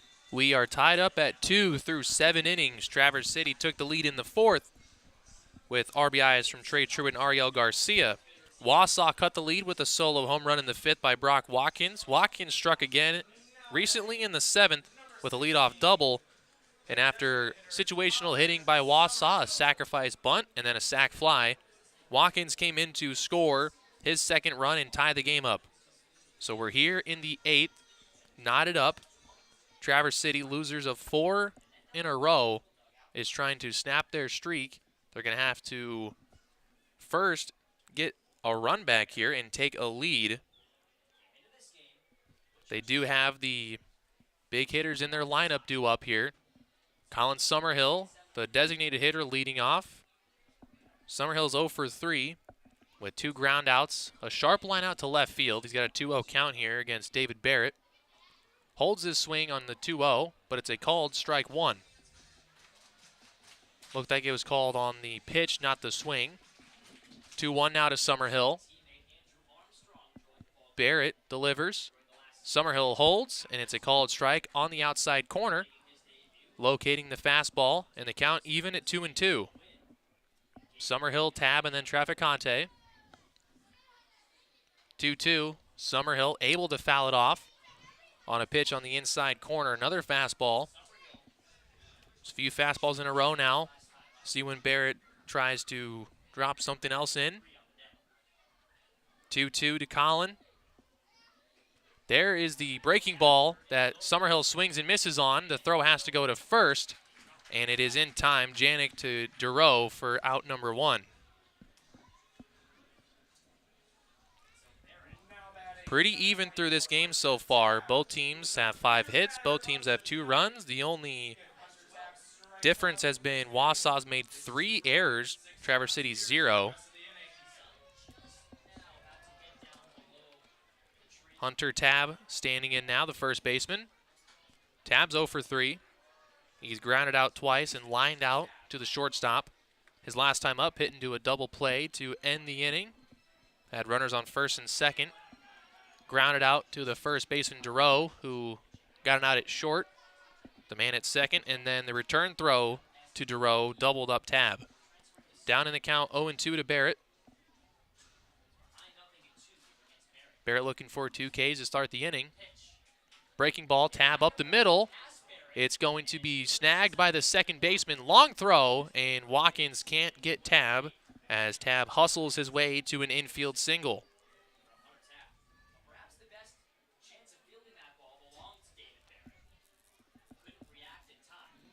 Just a slow roller up the middle, but it does the job. The go-ahead runner on for Camden Traficante. He has hit the ball well. He tripled in his first at-bat. Reached on an error in the fourth. His last at-bat was a line drive that was destined for extra bases, but Robbie Morgan made a diving catch on the ball in the left center field gap to rob him of what would have been his second hit. First pitch swinging, snagged by the first baseman DeRoe to second for one. Return throw to first is not in time. Traficante will beat out the double play. Aboard on the fielder's choice. That will put him at 1 for 4 on his night. And it brings in Marshall Toole, who's 0 for 3. Toole has struck out twice and grounded out to the second baseman Watkins.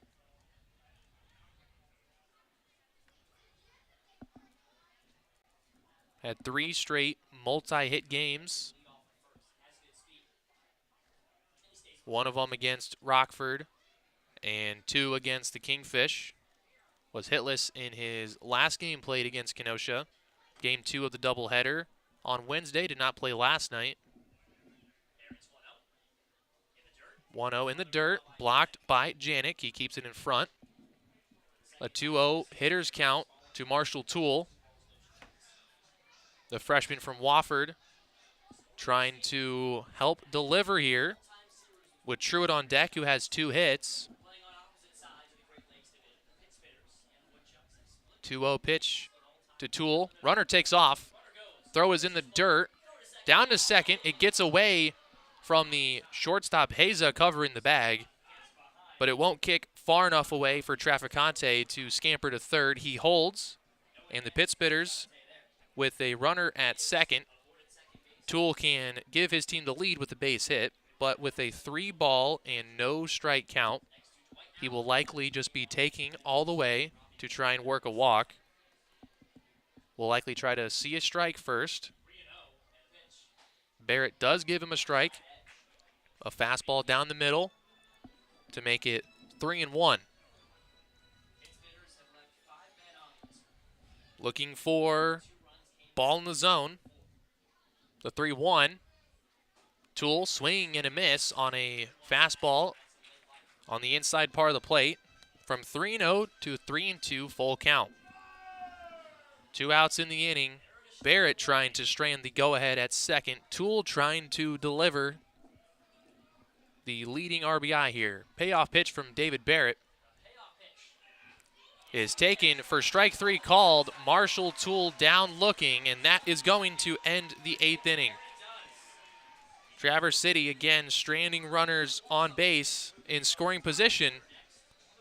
We are tied up at 2. We go to the bottom of the 8th here in Wausau on Pit Spitters Radio.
Welcome back to Pit Spitters Radio. Bottom of the 8th inning and top of the order for the Woodchucks. Dwight Allen will bat for Robbie Morgan. He came in as a defensive replacement in the 7th inning after Robbie Morgan went 0 for 3 with a pair of strikeouts. Not getting much better production out of Dwight Allen, though. He's 0 for 12 to start his Woodchuck season. He takes a first pitch curveball from Derek Clark, still in the game. And he has made now the longest start of the season for a pit spitter pitcher. The previous long was Aaron Gustafson, who pitched 7 innings twice. 0-1 changeup, and Allen swings and misses on a ball that ended up low and away. A lot of movement on the change from the lefty Clark to the righty Allen. The changeup moves away from the hitter, and he's ahead 0-2, looking for his 7th strikeout. And he's going to get it as he paints the inside corner with a fastball. One batter, 1 out on 3 pitches to start the 8th inning. Derek Clark at 96 pitches. Once you get to 100, you can't start a new inning, but this would be the last thing for Clark no matter what. I'm sure once he gets into trouble, we'll see a trip to the bullpen. Hunter Duro up. He's 1 for 3. First pitch breaking ball drops in for a strike. Only 4 hits allowed by Clark. One of them to Duro, who checks his swing on a changeup but couldn't hold up, went around on it, and it's 0-2.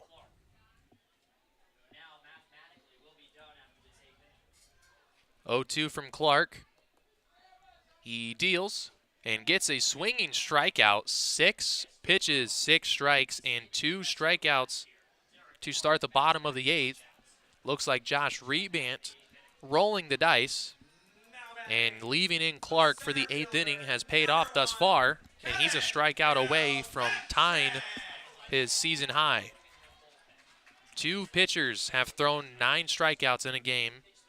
Derek Clark against Kokomo in his last start, and Mason Patel against the Kingfish in Game 1 of the doubleheader on Wednesday. There's been 1 pitcher that's thrown 8 strikeouts, Aaron Forrest, and a couple pitchers have had 7 strikeouts in a game.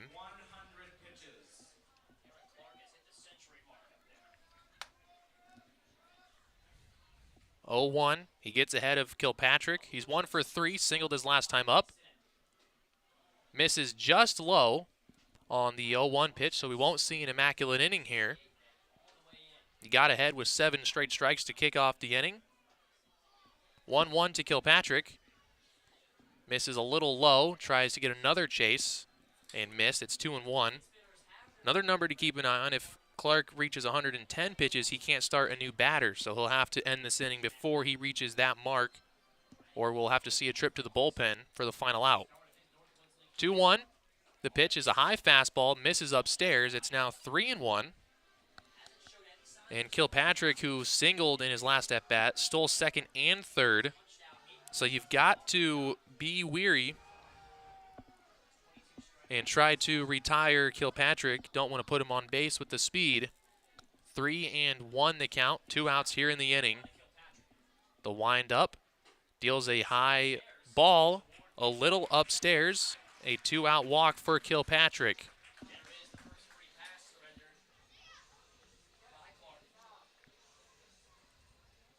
It took 7 2/3 innings, but Derek Clark has finally walked a batter.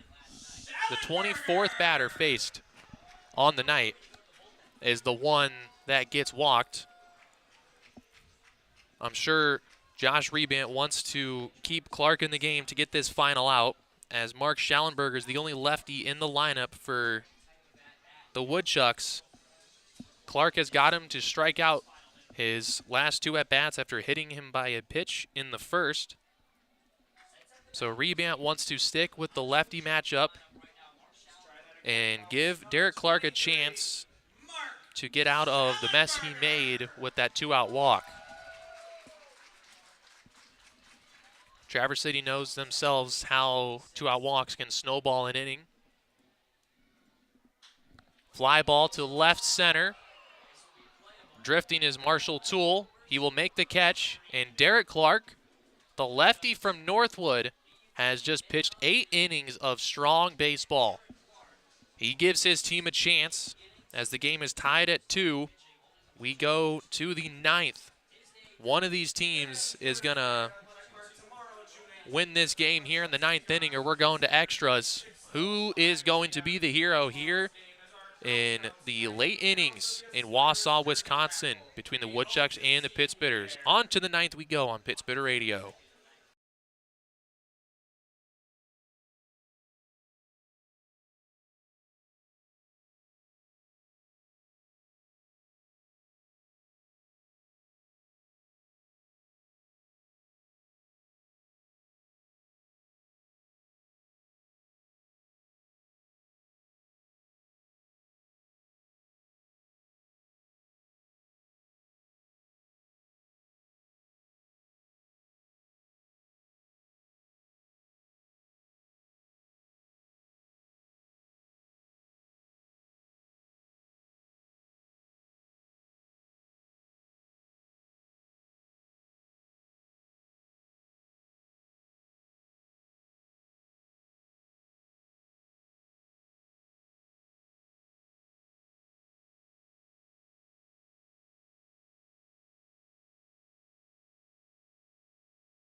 Welcome back to Pittsbitter Radio here in the 9th. We are tied up at 2. Same pitcher on the mound for the Woodchucks, David Barrett. First pitch he throws in the 9th is a broken bat, foul ball off the bat of Trey Truitt, so he's got to go get a new piece of lumber.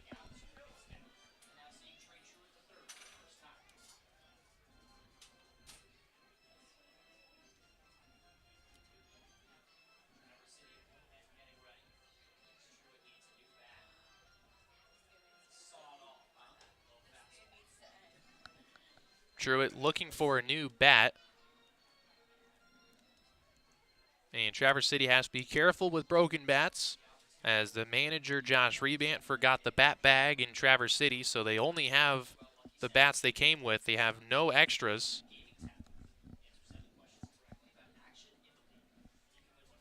0-1 here to Truitt. He's got 2 hits, 2 for 3. Takes a strike on the outside corner, in and out of the glove of Janik. It's the second time in the game that he has had trouble catching a ball on the corner.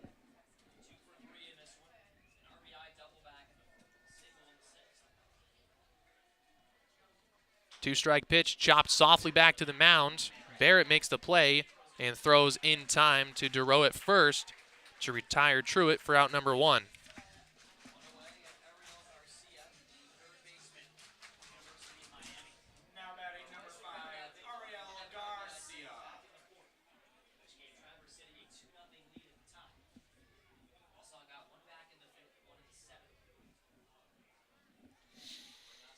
Ariel Garcia, the third baseman in. He's 1 for 3.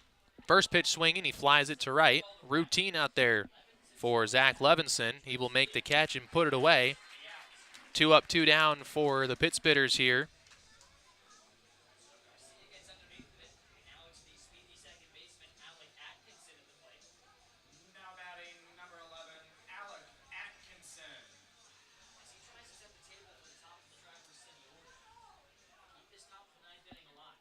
First pitch to Atkinson.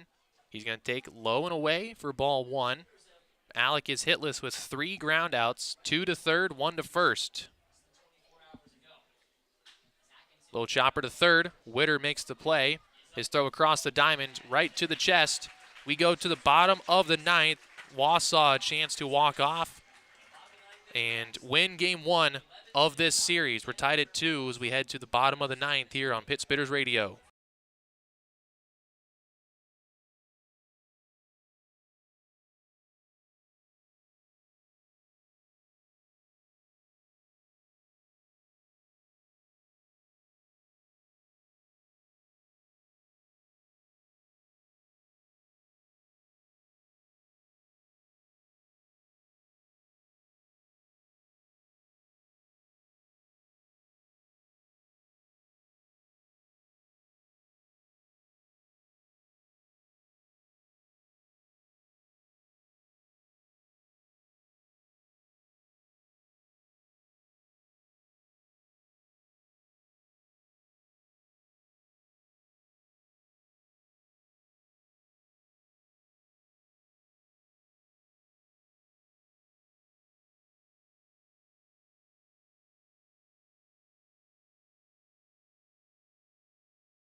Welcome back to Pitts Bitter Radio, bottom of the ninth. We are tied up at 2. Wausau and Traverse City. Pitts Bitters went up with 2 runs in the 4th. Wausau tied it with a run in the 5th and a run in the 7th. Traverse City's 2 runs were unearned in that 4th inning. They have not been able to put much else together. They are out hitting Wausau by 1, 6-5, but have been unable to cash in, and they have had 3 errors committed by the Woodchuck defense. Here in the 9th, Kobe Greiner, the new pitcher, the side armor from Carl Albert State College, has not allowed a run in 4 of his 6 appearances and has really bounced back and changed the trajectory of his season after his opening day appearance. He came on in the 9th in Battle Creek trying to close a 3-run lead, hit 5 batters in the 9th. And the game went to extras. Traverse City would win, though. They've played 3 extra inning games this season. They've won 1, lost 2. The second of those losses being last night. Greiner gets ahead of Zach Levinson with 2 slider for strikes. Levinson's 0 for 3, a flyout, ground out, and a strikeout to his name. 0-2 from Greiner, sidearm, slider again, and a ball outside. Levinson able to lay off of that one. Greiner trying to send Traverse City to extra innings for back-to-back nights. Wausau trying to walk off, which would be 2 straight walk-off losses. A 1-2 pitch a little inside, off the plate. Tried to swipe the corner and just missed. It's 2-2 now to Levinson, the leadoff man.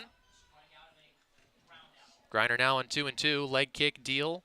Breaking ball misses outside. The count runs full at 3 balls and 2 strikes to the leadoff man here in the bottom of the 9th inning.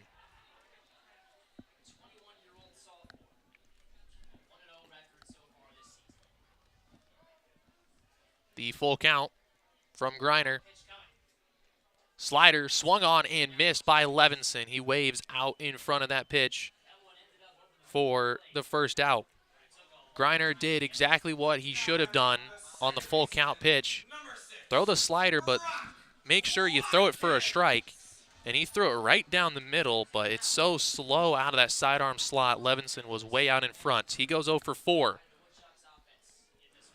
Here's the best bat in the Woodchuck lineup tonight. Rips one to right center field. It's going to get down all the way to the wall. Truitt trying to make a long throw into second. It is not in time. Very close play at the bag. Watkins has his 3rd extra base hit of the game, and he is in scoring position as the winning run. First pitch from Greiner. He shoots it to right center. Truitt made a great throw into second, but just a hair late.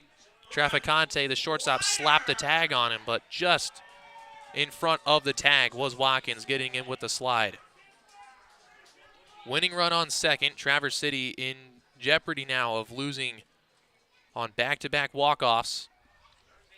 Trying to deliver Brent Witter, the 3rd baseman. He's 0 for 2. Sacrifice bunt his last time up.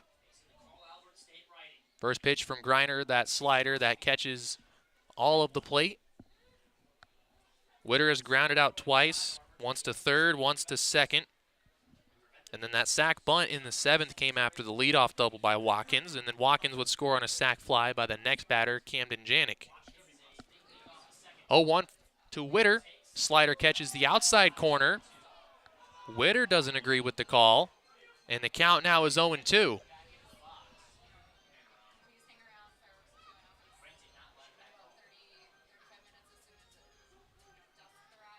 Greiner ahead in the count 0-2. Looking for what would be a big strikeout. Taking a long time to get the sign from Smallwood. And he does get the sign. Here's Greiner's 0-2 pitch, and he'll lift the leg, turn around, and check back the second baseman, or check back Watkins at second.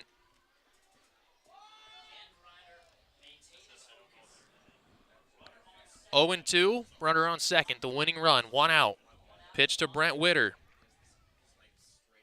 Deals, another slider hit to second. Alec Atkinson will make the play on to first to get the out. the winning run, Watkins advances up to third base. A lot of pressure now lies on Traverse City. Their defense as a whole has to be perfect. Griner can't throw a wild pitch. Smallwood can't allow a pass ball, and the defense cannot make an error. Camden Janik, the catcher, is 0 for 2. He has flown out in all 3 of his at-bats in the game. 1 to left, 1 to right. His sacrifice fly last at-bat to center field. That tied the game at 2.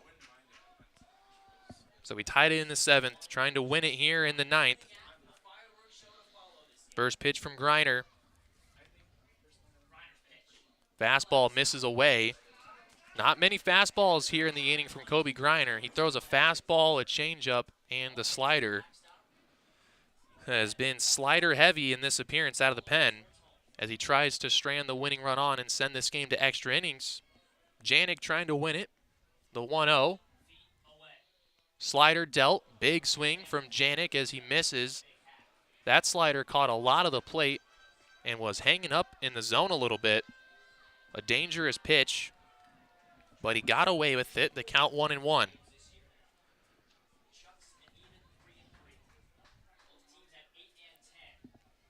One and one pitch. Griner kicks, deals, slider misses outside. 2-1.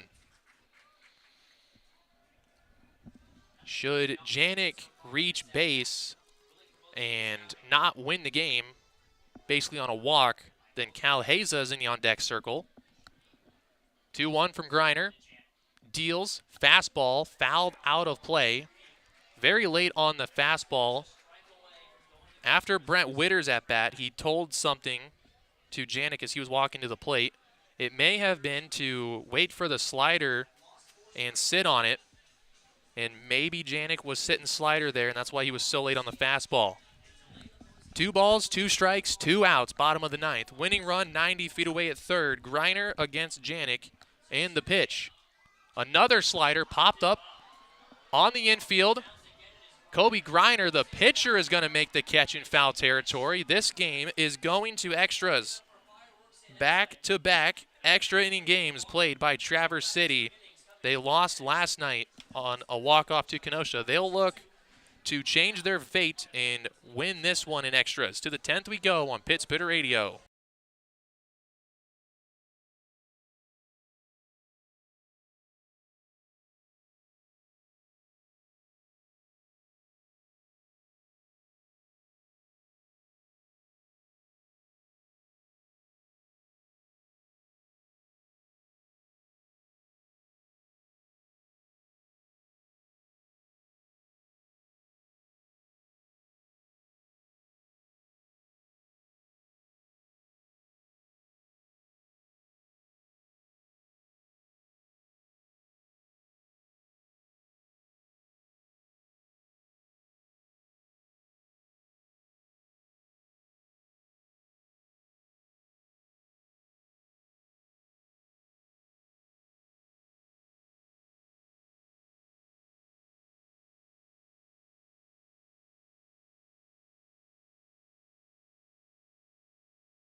Welcome back to Athletic Park in Wausau, Wisconsin. 9 innings, not enough to decide the winner here. So we are playing extras. How we got here, Traverse City took the 2-0 lead in the 4th. A solo home run from Brock Watkins. Nate made it a 1-run game in the 5th, and after he led off the 7th with a double, he he came around to score.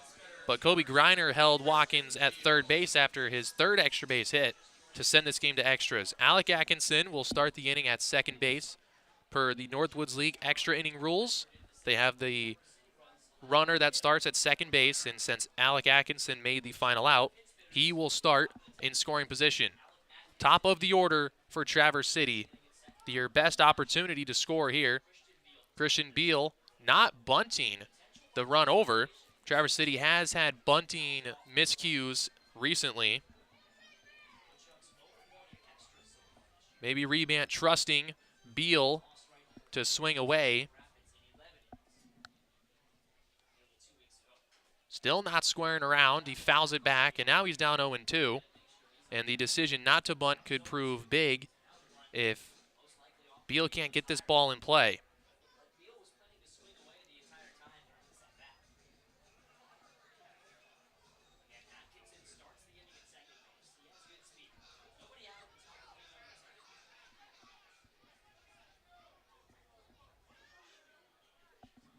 The 0-2 is a high fastball. David Barrett still on the mound. He entered in the 7th inning, and he has pitched 3 scoreless innings, has only allowed 1 base runner on a single in the 8th. Being trusted in the 10th. 1-2 now to Beal. Inside, kicks away from the catcher, going to third and diving in safely is Alec Atkinson. Heads up base running by Atkinson on the ball that kicked not too far away from Janik behind the plate. It almost looked like Atkinson took an extra minute to decide with hesitation, but he does get to third. Go-ahead run there with nobody out. So now the infield will come in against Christian Beal on a 2-2 pitch. And Beal will pop it up on the infield. First baseman Duro over. He'll make the catch in foul territory. And it's a good thing that the pass ball happened. Otherwise, Atkinson would still be at second base with 1 out. Still an opportunity here for Traverse City to come through. The second time in this game they've had a runner at third with nobody out. They were unable to cash in the second inning. They left Camden Traficante stuck at third after a leadoff triple. Can they put the run across here in extra innings? The extra innings was troublesome for Traverse City yesterday in the 10th. They only scored their runner at third with 2 outs because the Kenosha first baseman Drake Westcott committed an error in the field. Ripped down the right side, but a little foul. Smallwood was a foot or 2 away from extra bases and the lead. In the 11th, Traverse City failed to score their run as Christian Beal singled. Brendan Summerhill was thrown out trying to advance to third. Up the middle, runners coming home. The throw by the shortstop Heza is in plenty of time to get Atkinson. And Smallwood didn't get that one up the middle enough to bring in the run. The shortstop Heza cuts down Atkinson at the plate.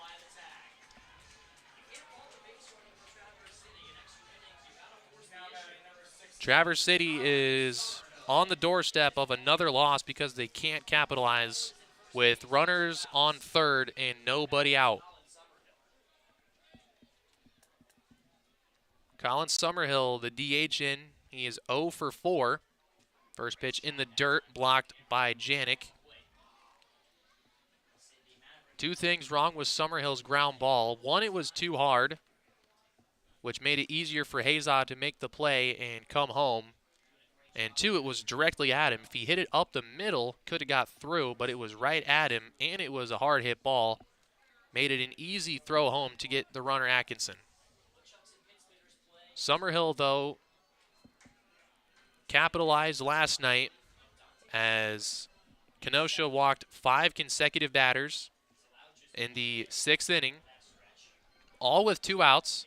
And then Summerhill, after those 5 straight walks, tripled off the right field wall, clearing the bases. It gave Traverse City an 8-7 lead. Looking for another big hit in this game. 2-0, he fouls one out of play. Makes it 2-1. It makes it so much more difficult with Wausau getting a runner at second to start their 10th, and they'll know what they need. 2-1 to Summerhill. A ball low, and Barrett falls behind. Summerhill 3-1. Summerhill looking for his first hit, but in this spot, he'll take a walk to keep the line moving to Hunter Tabb, the cleanup man. 3-1 from Barrett. He deals, and Summerhill got just a piece of one. Looked like he was out in front. The count goes full, so the runner at first, Jake Smallwood, will be off with the pitch. If Summerhill can get this ball in the gap, then it would score Smallwood with the running head start. Full count, 2 out. The payoff pitch here from David Barrett. Breaking ball hit hard down the third base line, but a little foul. If Summerhill keeps that one fair into the left field corner, Smallwood comes around to score, but he got it just a little early and pulled it a little foul. So Smallwood back to first, and we'll do the full count again. Big spot in the game in extras. Full count, 2 outs. Runner at first off with the pitch. Another payoff from Barrett to Summerhill. And he misses high with a fastball. So Smallwood will get to second base. Colin Summerhill will go down to first. Traverse City in the game has left 7 on base. 1 apiece in the first 6 innings. None in the 7th, 1 in the 8th, none in the 9th. They have 2 on here in the 10th.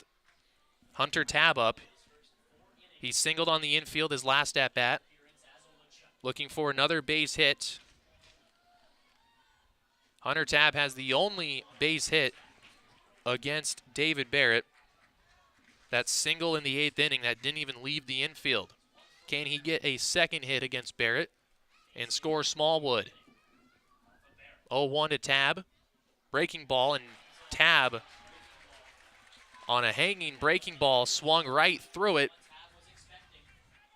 Barrett got away with the hanger, and he's a strike away from straining the runners here in the top of the 10th inning. 0-2. The pitch is hit softly to center. Kilpatrick over will make the catch. We go to the bottom of the 10th, and will Traverse City's inability to score a runner from third with nobody out come to beat them once again? We'll find out in the bottom half of this inning on Pitt Spitter Radio.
Welcome back to Pitt Spitters Radio. Bottom of the 10th, Traverse City failed to score with their free runner on second in their 10th inning.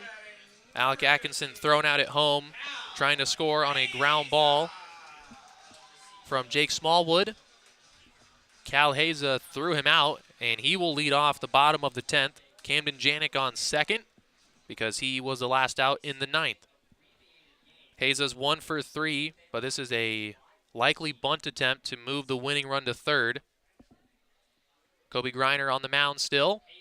Misses outside first pitch. Smallwood going to second on a back pick. Traficante had to leap to make a catch and save that one from going to center field. Haza grounded out in the 3rd, singled in the 5th, and grounded out again in the 7th. Won't get an official at bat here as he's trying to bunt. The corner infielders are in. Got to get the bunt down, though. Griner throws a slider, trying to make it harder to bunt with off-speed pitches.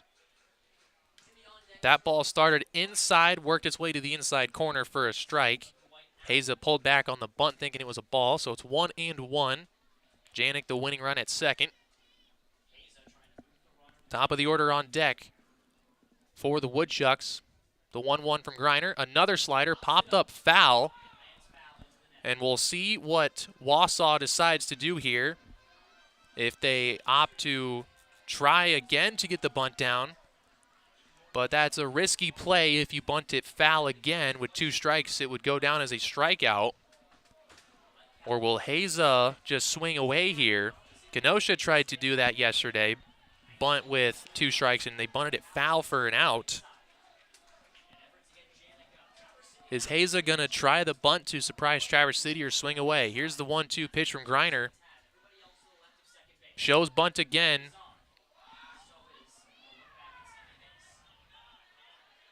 Griner checks the runner back to second base. Ball and 2 strikes. It looks like Haza is going to attempt to get this sacrifice bunt down. Griner's 1-2. Threw the fastball, and Haza is getting sent down to first base, even though it looked like he was still squaring as the ball hit him.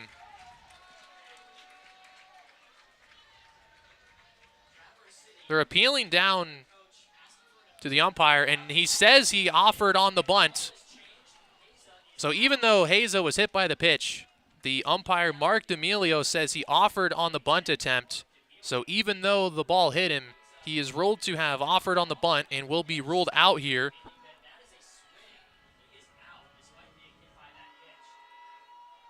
I think Griner made the right decision. He only threw sliders to Haza.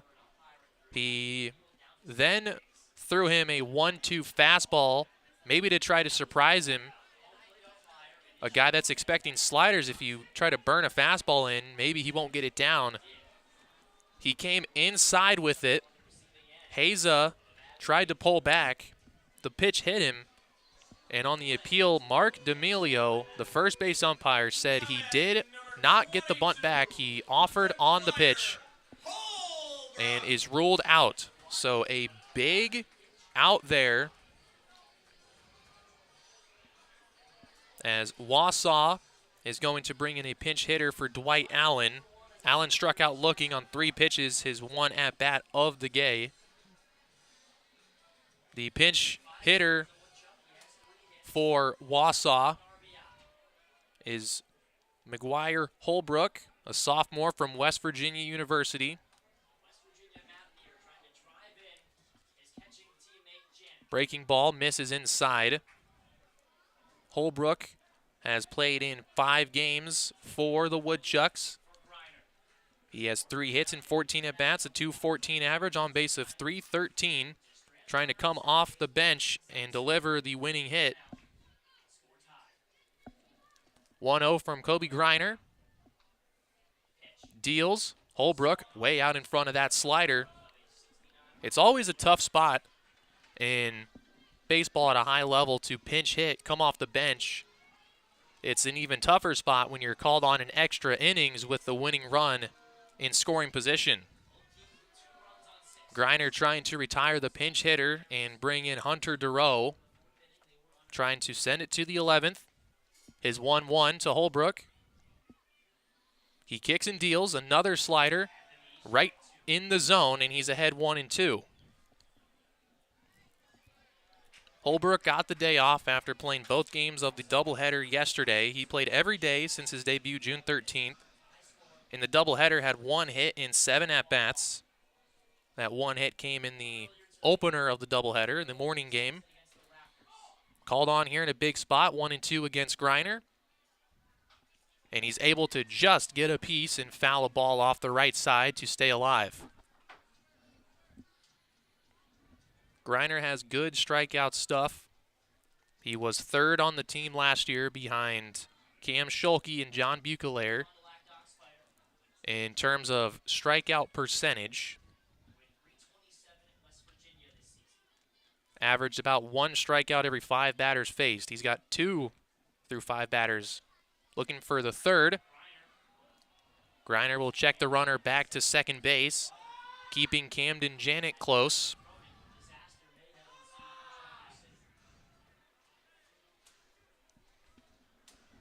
Third batter for Wausau in the leadoff spot. Robbie Morgan started, then Dwight Allen, now McGuire Holbrook on a 1-2 from Kobe Greiner. Holbrook swings and misses on the slider. Got a piece of it, but into the glove of Jake Smallwood. And Kobe Greiner is an out away from keeping this game tied and sending it to the 11th. Hunter Durow, the hitter, the first baseman from San Jose State. Durow is 1 for 4 in the game today. His 1 hit coming in his first at-bat, a single. Since then, he's flown out twice to Trey Trude in right field and struck out swinging in the 8th. Those were all against Derek Clark. This is first at-bat against Kobe Greiner. So he's seen 4 at-bats against a lefty who throws traditional. A whole different viewpoint facing a right-hander who throws sidearm.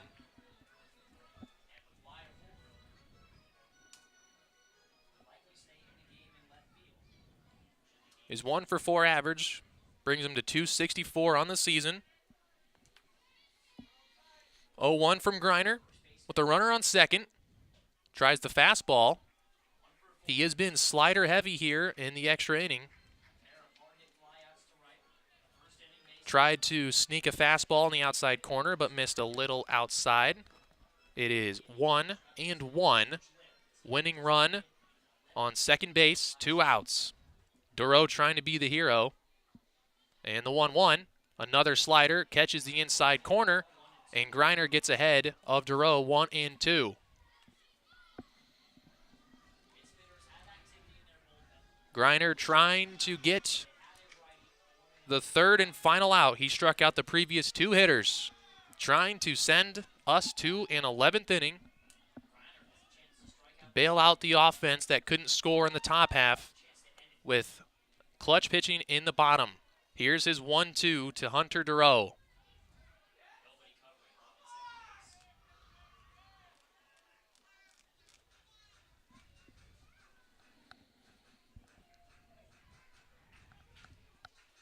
One and 2. Winning run on second. Kicks, deals, swing, and a miss. 3 strikeouts in the 10th inning for Kobe Greiner, and he keeps us tied up and sends us to an 11th inning. 2-2, Traverse City and Wausau knotted up here on Pit Spitters Radio.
Welcome back to Wausau, Wisconsin. Top of the 11th inning. The Pittsbitters and the Woodchucks knotted up at 2 here in extras. After going to extra innings, the Pittsbitters had a great chance. In the top of the 10th inning, Alec Atkinson made it to third base on a pass ball with nobody out, but did not come around to score, was thrown out trying to score on an infield ground ball. And Kobe Griner in the bottom half bailed out the offense who didn't bring in Atkinson with 3 strikeouts, struck out the side. Camden Traficante in for the Pittsbitters at the plate. Traficante's 1 for 4. Hunter Tabb, the runner at second. He made the last out. See if Traff is bunting Tabb to third. Doesn't show. And chops one foul off of himself. Same strategy as last inning for Traverse City. Not bunting the runner over. And that's got to be due to the fact that they struggled bunting in the Kenosha series. It seems like Rebant doesn't want to bunt and potentially give up an out that doesn't advance the runner. He's just having his guys swing away. 0-2. David Barrett still in the ball game. Traficante gets the job done on a ground ball to first. It's going to move the go-ahead runner Tabb to third. On the ground out, it kind of works like a bunt in the sense that it moves the runner 90 feet. The only difference is instead of not counting as an at-bat, it's going to count as an at-bat against Traficante's overall batting average. Same situation as the 10th. Runner on third and 1 out. Infield is drawn in for the Woodchucks. Marshall Toole, the batter. Toole 0 for 4. First pitch swinging, and he fouls it off of himself. Kicks into fair territory. He tried to sneak down the first baseline, thinking maybe no one would notice it was a foul ball. Back up to the plate. Toole has struck out 3 times, got the hat trick. 1 ground out to second base, which is not going to cut it here in this at-bat. Got to get a ball to the outfield. 0-1 to Toole. Swing and a miss. Chases a breaking ball from Barrett. He's down in the count now, 0-2. Had 3 straight multi-hit games. The streak that was snapped 2 days ago. Looking to get a hit here, 0-2. Ball in the dirt. And a great block by Janik. That one a tough one to block. It bounced so far in front of Janik. And on the breaking ball with the spin, it can be unpredictable which way it's going to bounce, but Janik did a good job keeping that one in front. If that kicks away, Tabb is going to come in to score. 1-2 now to Toole. David Barrett deals, and he misses low. Toole takes it. It's now 2-2. The count evens up. Trey Truitt the third on deck. He's 2 for 4. But Toole trying to get the job done here with an RBI. 2-2 from David Barrett. Deals. Toole, a slow chopper, way too slow to get the out at home. Tabb's going to score. Toole achieves the RBI, gets the job done, and gives Traverse City the lead. A high hopper. Toole slammed that ball into the ground, and a high hopper to Watkins. He had no chance to get the out at home. A good read off the bat from Tabb to score. Truitt first pitch swinging, trouble out in left. It's going to drop in front of the left fielder for a base hit. Truitt has a 3-hit night. The redshirt freshman from NC State, he entered the ballgame hitting 195, and he only had 1 multi-hit game on the season. That was opening day against Battle Creek, had 2 hits. He's got 3 hits here, and he continues the 11th inning for Ariel Garcia. Garcia 1 for 4 with an RBI single in the 4th inning. First pitch, he's swinging to to second to Watkins. That should end the inning. Watkins on to first, in time to get Garcia. The Pitt Spitters get their runner on second to come across the plate. Marshall Toole, RBI ground out. We go to the 11th now, bottom of the 11th. Pitt Spitters up 1, trying to close this one out and end the skid when we come back on Pitt Spitters Radio.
Welcome back to Athletic Park in Wausau, Wisconsin. Bottom of the 11th inning. The Pitt Spitters scored their free runner to start the inning. Marshall Toole's RBI ground out was good enough to score tab. They lead here 3-2, but the Woodchucks have the middle of their order up. Their free runner on second, Hunter Durow. First pitch is a strike from Griner. Kevin Kilpatrick did not square around on the first pitch, so might not be bunting. We'll see. Third inning out of the bullpen for Kobe Griner. He has been excellent.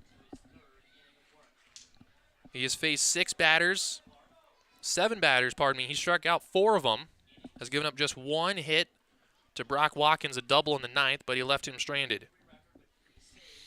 Struck out the side in the 10th. 0-1 to Kilpatrick. Tries the slider again, misses. A lot of sliders from Griner. Is not really throwing the fastball, but so far hasn't really had to. He has hitters well out in front on that pitch. 1-1 here to Kilpatrick. Kilpatrick's 1 for 3. 1-1. And he throws the fastball. And that's the reason he's throwing the slider a lot, is he has not been able to locate the fastball. If he was able to locate that pitch, then he could throw it more often for strikes, but he keeps missing outside with it. Now it's 2-1 to Kevin Kilpatrick. 2-1 from Griner. Deals. Another slider. Kilpatrick chases it out of the zone for the second strike. The count evens up at 2 balls and 2 strikes. Griner struck out Zach Levinson, the first batter he faced in the 9th. Then he struck out Cal Haza, McGuire Holbrook, and Hunter Durow in order in the 10th to strand the winning run at second. Now the tying runs at second. In a 2-2 count. His pitch to Kilpatrick. He's going to step off and look the runner back at second base.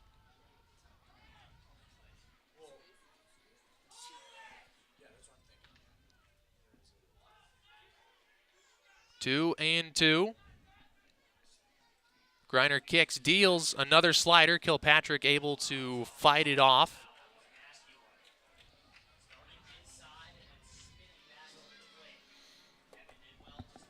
Two and two still as Kilpatrick fights one off. Kilpatrick grounded out back to Derek Clark in the first, struck out in the 4th, singled in the 6th, and walked in the 8th. Makes him 1 for 3, been on base twice. Has 2 stolen bases as well. Facing another 2-2 from Kobe Griner. Griner gets set. His 2-2, another slider. And it's taken out for a ball, so the count will run full against Kilpatrick.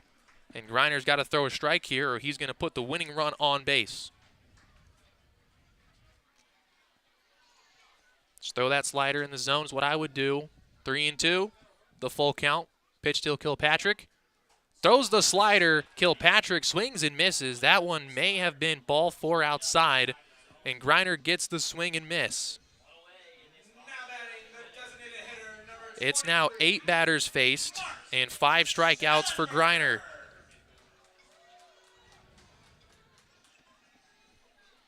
Mark Schallenberger, the hitter. That's going to do it for Kobe Griner, though. He pitched terrifically. Faced 8 batters, struck out 5.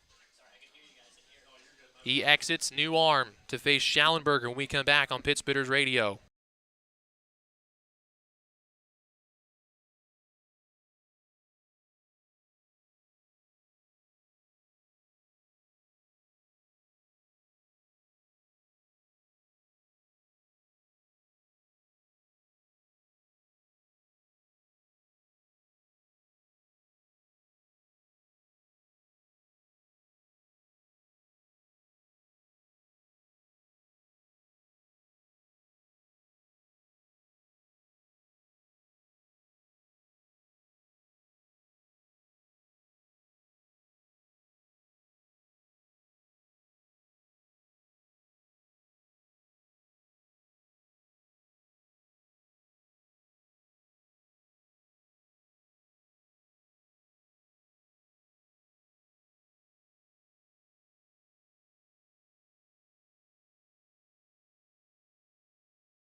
Welcome back to Pit Spitters Radio. Bottom of the 11th. Kobe Griner leaves the game. He pitched excellently. Faced 8 hitters. He struck out 5 of them, only allowed 1 of them to reach. He was huge as he struck out the side in the 10th with the winning run on second base. Nobody out, got 3 strikeouts. And then to start the 11th, he got a strikeout of Kevin Kilpatrick. But with the pitches he's thrown, with the heavy slider that would just drop right onto the barrel of the lefty, Mark Schallenberger, Josh Rebant is opting for the pen. He's going with Blake Ignasiak. Ignasiak is a redshirt freshman from Palomar College. It's a junior college in San Marcos, California. Ignasiak, a California kid from Oceanside, making his 3rd appearance out of the bullpen. Schallenberger looking to deliver. First pitch gets behind Schallenberger, and just like that, the tying run at 3rd with 1 away. And now it looks like the Pit Spitters are going to walk Schallenberger to set up the double play. We'll see, or they might just bring the infield in. Schallenberger is 0 for 3. He was hit by a pitch in his first at-bat. After that, he struck out twice and flew out. The wild pitch moves the tying run up to 3rd. Just 1 out. Another wild pitch gets away from Smallwood. That's going to tie the game.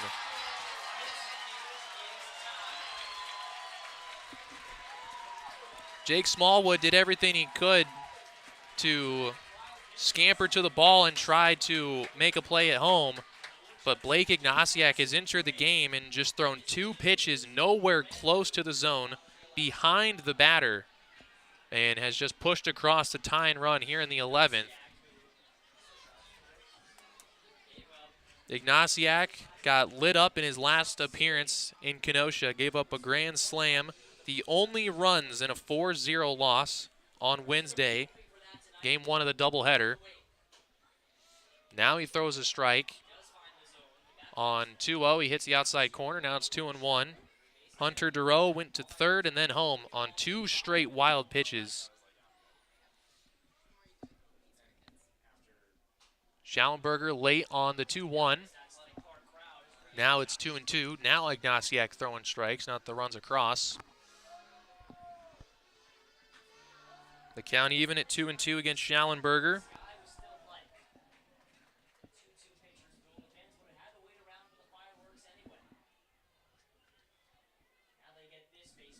Two and two from Ignasiak is ripped to right center field. That would have tied the game anyway, all the way to the fence.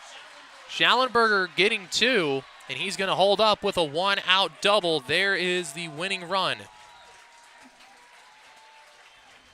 I understand analytics, etc., but Kobe Greiner was rolling in this game.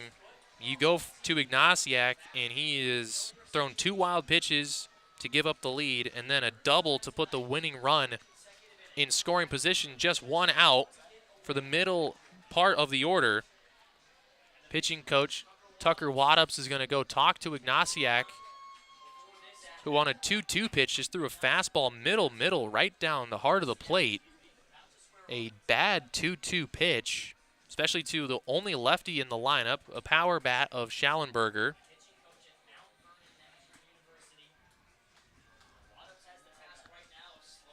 Ignasiak in trouble of getting the loss in his last 2 appearances. He got the loss in his last game against Kenosha.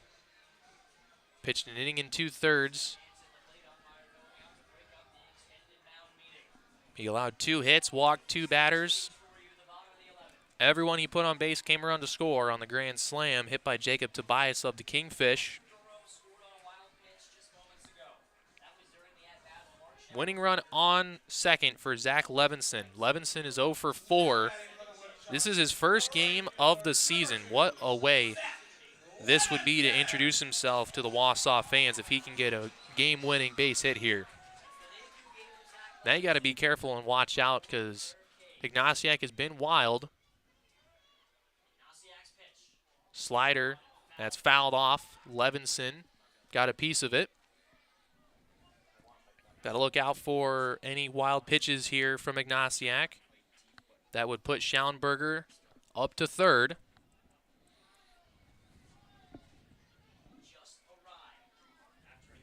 Oh and 1. Ignasiak looks and deals. Another breaking ball just off the outside corner. 1-1.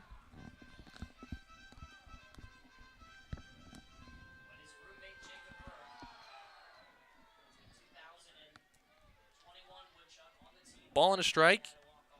Winning run on second. 1 away for Levinson. Looking for his first hit. Little inside, almost got the jersey of Levinson. It misses. It's 2 balls and a strike. A hitter's count for the right fielder out of the University of Miami.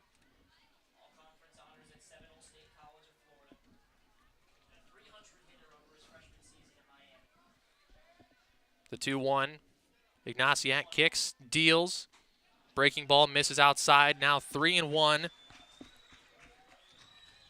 Brock Watkins on deck. He is 3 for 4 with a home run and 2 doubles. He has scored 2 runs. Both the runs he scored were the 2 runs for Wausau in regulation before we went to extras. Hitters count for Levinson, 3-1. Pitch from Ignasiak. Breaking ball that misses. And Brock Watkins will stand in a chance to win the game with his 4th hit. 3 for 4. He flew out to deep center field in his first at-bat. After that, he homered over the left center field wall. Then he doubled to left center. And in the ninth, he doubled to right center. The only batter that reached against Kobe Griner. Griner would then sit down the next 6 with 4 strikeouts and was pulled out of the game. Blake Ignatiak gave up the lead with 2 wild pitches. Then he gave up a double and a walk. Winning run on second for Watkins. The first pitch is inside. It hits the umpire and kicks away. And the winning run now at third base.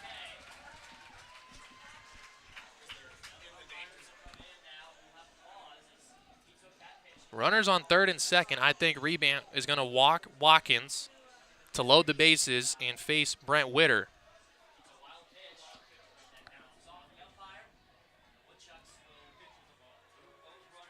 If you load the bases, you get the force out at home. Ignatiak with 3 wild pitches in the game. There's no reason you should face Watkins here. He's got 3 hits. 3 for 4, 3 extra base hits. Put him on base and face Witter, who's 0 for 3. And Rebant gives the call. Watkins is going to go down to first. Bases loaded for the Woodchucks. Now you have no room for error. Brent Witter has the chance to be the hero, but first another pitching change it looks like for Traverse City. Ignatiak came in and got shelled. 3 wild pitches, a double, and a walk. Failed to record an out after Kobe Griner pitched spectacularly.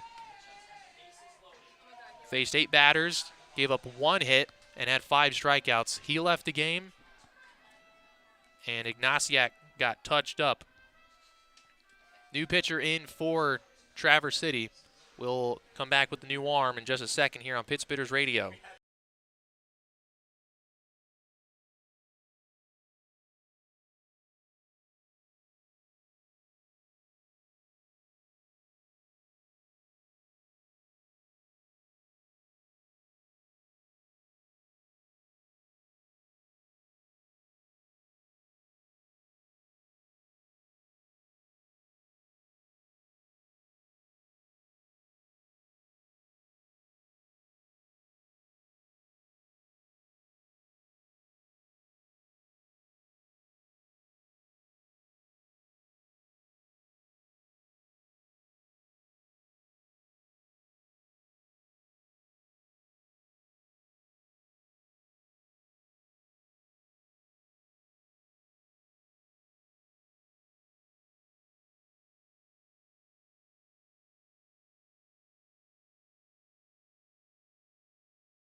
Welcome back to Pit Spitters Radio. Bottom of the 11th, bases are loaded, 1 away. The winning run is 90 feet away at third. Carson Fisher, the right-handed freshman from Davenport University, has been called on in the toughest scenario in all of baseball, inheriting the bases loaded. Especially harder is when the winning run is 90 feet away. No room for error. Fisher has made 3 appearances out of the bullpen in 1 start. Out of the bullpen, he's been great. He's amassed 5 innings, allowed 4 hits, 3 walks, has struck out 7 batters, and has only given up 1 earned run in his bullpen appearances. He got touched up in his 1 start of the season, gave up 7 against Rockford. They're all down as earned, but if you really look deep to what happened and watched the game, you could really only credit about 4 runs, maybe 5 as his fault. His defense made errors that didn't go down as errors, more mental mistakes. But out of the bullpen, he's been great. He pitched 2 scoreless against Kenosha on June 14th, his last appearance. He's facing Brent Witter with the bases juiced. Only one out. The Traverse City corner infielders are going to come home to get the force out on a ground ball. The middle infielders are going to try to turn a double play. So on a ground ball, got to be quick with the glove, and then the transfer to first as Witter will be hustling down the line. Witter's 0 for 3. He's grounded out 3 times, has 1 sack bunt. First pitch from Carson Fisher is a ball outside. Got to throw strikes. You can't walk. Witter with the bases loaded, the winning runs on third. Blake Ignasiak is in line for the loss as he put on every runner on base right now. 1-0 to Witter. Gets the strike on a high fastball. 1-1. Ignasiak threw 2 straight wild pitches to move Giroux to third and then scored. Then he gave up a double to Schallenberger. He walked Levinson, and after another wild pitch, moved the runners to third and second. They intentionally walked Brock Watkins, and Rebant went to the pen. 1-1 from Fisher. Witter takes another strike. It's 1-2. Fisher well ahead in the count here. Don't have to throw it in the zone. Can try to get a chase pitch to retire Witter for a huge second out. Start him off with a breaking ball through 2 straight fastballs to get ahead. The 1-2 pitch now from Carson Fisher is ripped to left center field. That's going to end the ball game. It is off the wall. It's a walk-off single for Brent Witter, although it was all the way in the gap. Traverse City has lost back-to-back games via an 11th inning walk-off. They have lost 5 consecutive games now for the second time this year. This one a real heartbreaker as they were leading early 2-0, and they got up in the 11th, and they were cruising. The big mistake, removing Kobe Greiner from the game. He struck out 5 of the 8 batters he faced, struck out the leadoff man in this inning. And then Josh Rebant went to the pen. Blake Ignasiak gave up the lead instantly with 2 wild pitches. He gave up a double to Mark Schallenberger. That would be the winning run. Schallenberger, after a walk, another wild pitch, and an intentional walk to load the bases. Carson Fisher inherited the toughest spot and had no choice but to throw a strike to Brent Witter. He couldn't afford a walk, and it burnt him. Pittsbitters lose 5 in a row. They drop to 8-11 now on the season. They are starting to spiral. Last year's Northwood League champs continue to struggle, and they will look to break out of the funk tomorrow as they take on the Woodchucks for the second time. It'll be the only time they visit Athletic Park. They will face the Woodchucks one more time in Traverse City, but that's going to be all for tonight. The loss goes to Blake Ignasiak. The win to David Barrett. Another walk-off loss for Traverse City. They'll try to figure it out tomorrow, again at Athletic Park at 6.